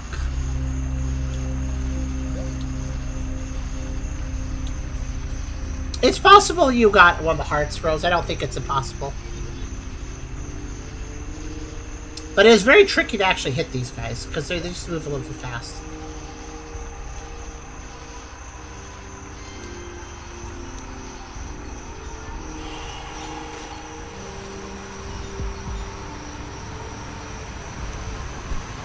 Now, one thing I did here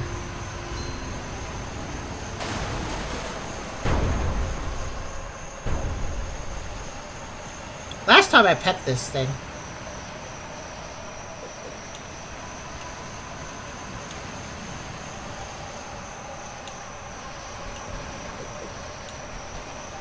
It's obviously just kind of playful. Yeah, I guess you don't have to interact with it. So that's interesting, that's a choice. Right now, I'm gonna hopefully get help from this thing. So I'm gonna try something. No, I didn't work. Okay. I was hoping I could climb the waterfall. Because I know there's a big area up there. That's how you get to the tower and stuff. I wanted to see if I could explore that. There's no way to, though. For a character that can literally float, they don't have the best movement. One could say they're a little floaty. Yeah. Wait. This counts as a wall jump, which gives me a flutter, which I can use. I don't think you can wall jump that thing though, because you're being pushed down by the waterfall.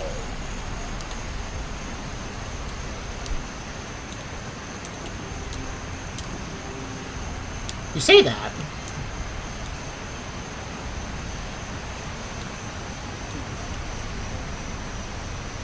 I'm doing something here. Let me cook.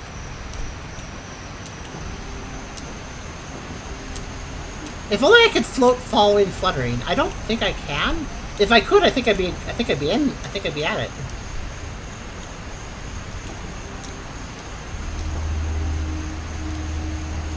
That's really close, actually.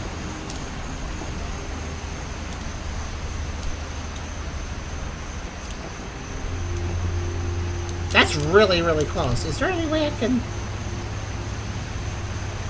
Wait, well, I mean, I don't know. I could try it. Nah, I don't think that would help. That's like the only other move I have.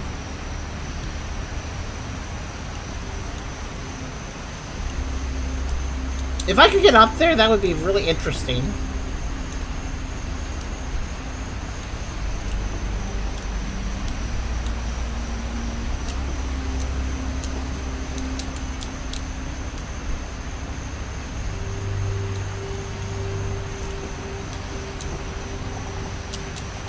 Oh, wait. You can do an air twirl.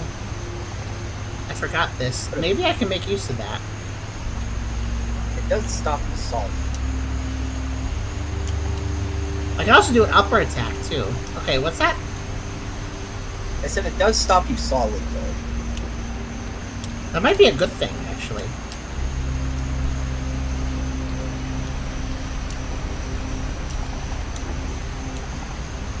Because remember, when I wall jump, I push away from the wall. If I stop myself from pushing away from the wall, then I'm not pushing away from the wall as much. If that makes sense. That was interesting. I actually got a weird little combo going there. I didn't get up, but I wonder now. Hold on a second.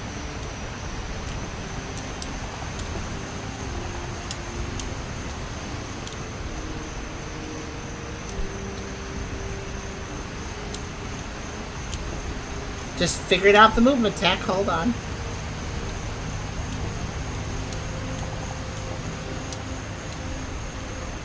I wonder if an upper attack. It's slower, but it's actually faster. I'm gonna try the upper attack. So I'm doing the little twirl, but...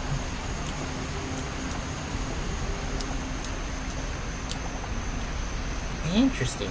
How about an upper attack into twirl? What would that do?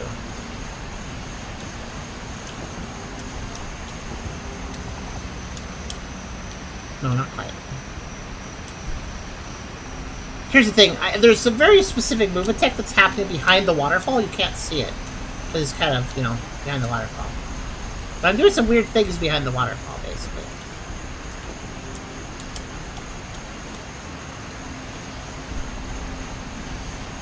If only I could figure out a way to give myself a push once I'm high enough up. A push to the right.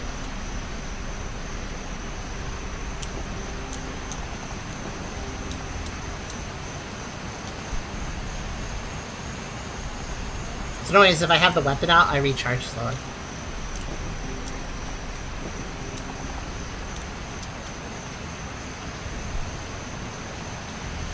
I think I'm about to give it up on this. Though it is interesting how high I can get.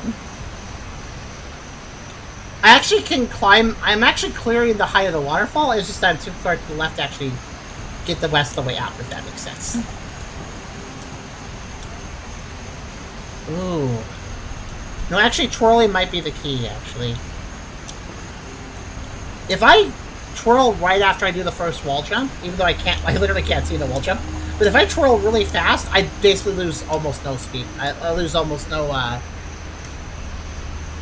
Basically, I'm not jumping very far from the wall if I twirl just the right time.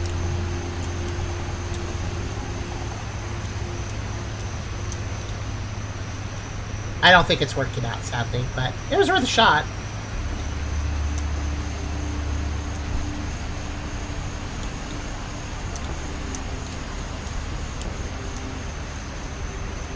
If only the flap ability wasn't so contextual, and I could just use it as long as I have energy. Like, you have to bounce off a wall to even use it, which is kind of silly.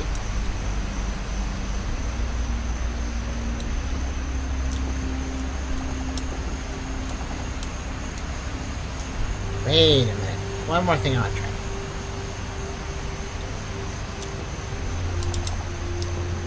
Is it just me, or can I cancel that twirl early sometimes?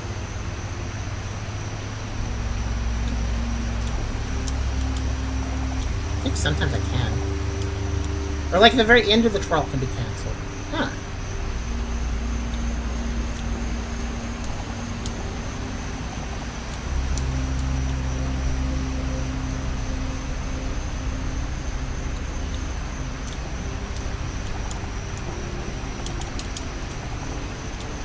Okay. I don't think it's possible. It feels very close. If I could get up there, that would be really interesting. I wonder if they've considered that possibility. I don't know.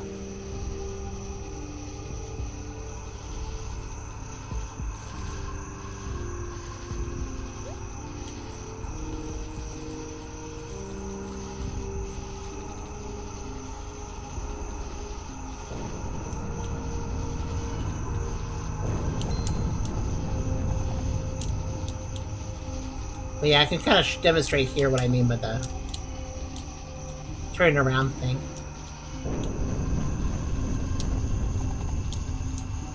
Like, it's kind of possible to push yourself back to the wall with perfect movement, but it doesn't quite work unless... It doesn't work enough, unfortunately. But also, yeah, since Fair missed this chapter, it's basically already over. That's why I've been messing around, because there's not much chapter here. We're missing the chapter part of the chapter. Yeah.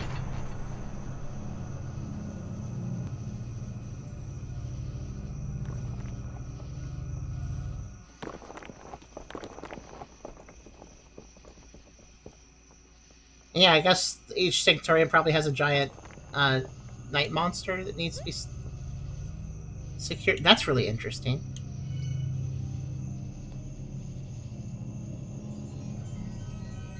I just noticed something.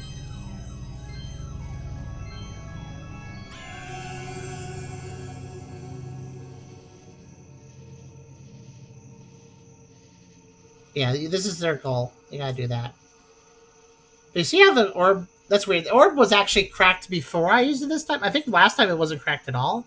This time it did crack. And yeah, that's the chapter anyways.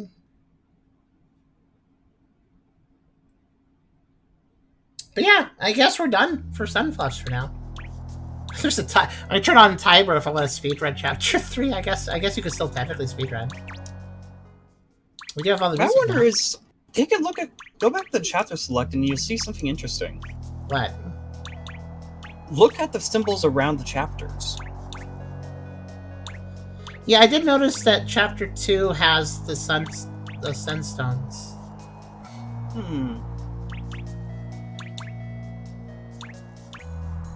You think that's indicating some sort of completion or something? I was the most Maybe, thorough but chapter 2, but... Yeah, At the same time, there's nothing to do in chapter 3, and chapter 1 was a tutorial, more or less, that was railroaded. I don't really know how I would have missed anything in them. Yeah. Chapter 4, I'm a little suspicious that one area, but the other two... Yeah, I don't know. I don't know why that is the case either. It's a good point. I just randomly noticed it as you were trying to point it out. But yeah, I think this game is lovely. I just think that the dev is definitely doing their own thing. And so, you know, if you don't... It doesn't have a traditional game flair in some ways. It does things different from other games. It's not really following tropes or even all the same traditions of other games. At the same time, there's a lot of great gameplay here, especially Chapter 2. Chapter 2 is a real standout. If Chapter 2 wasn't in this game, I would think this game was nice. But since Chapter 2 exists, I do think this game is quite fun. Chapter 2 adds a lot to the game, not just because of its length, but also because of the quantity of, like you're properly exploring a fairly large section of the game in Chapter 2. And that feels really good, basically. As far as Chapter 4, the stuff we missed, we may be able to go back there later. I did notice that my main save file is saving a number of things, like the outfits and stuffs, and so I think I will probably just go back there and be able to get the stuff I put in the box. I mean, the fact that the character went out of their way, Claire went out of their way to put the Star Stone they found and the ability in that box. I think they'll be pulled out later, probably when returning there or something. But yeah, that was chapters 3 and 4 of Sunfluffs, I suppose. Didn't take quite as long as I thought it would to play that, but hey, whatever. It's another one of those things I wanted to get back to that I can now cross off my list. So either way, I suppose I'll wait for Sunfluffs chapters 5 and 6 before I return to this, unless chapter 5 releases and I hear like this is a massive chapter, it'll take 2 streams. Then I might just go back to it.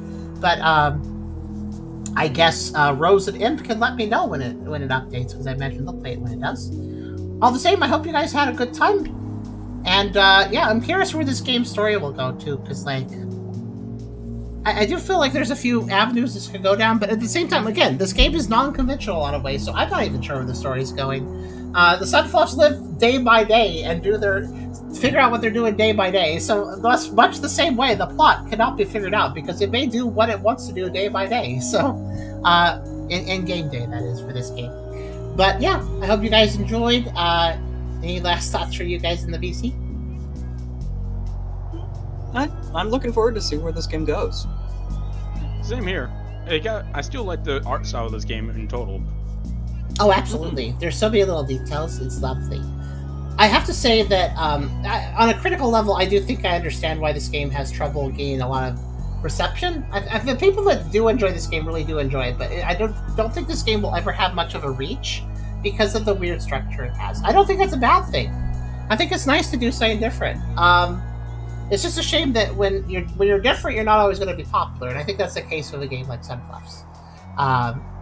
And you know, I think it should rock that, though. I do think the non-traditional structure does throw me sometimes, like, again, these chapters being so short, for instance. But at the same time, it's been a nice journey, so I'm definitely happy to play this all the way to the end of the game once it does release that way. And I wish the developer the best. They mentioned they have disabilities. I think they've had some motivation, affiliates and stuff, too. This is very much clearly a personal game they wanted to make the way they wanted to make it, and I respect that, and I encourage them to continue. On a critical level, I can critique some things, but on a simply creative level, I am not nearly as critical. I think it's cool to make something that is specifically yours, and I still think that Chapter 2 provides so much awesome gameplay that is absolutely worth the price of $15.49 CAD. I don't know what that is outside of CAD because it's just giving me CAD again.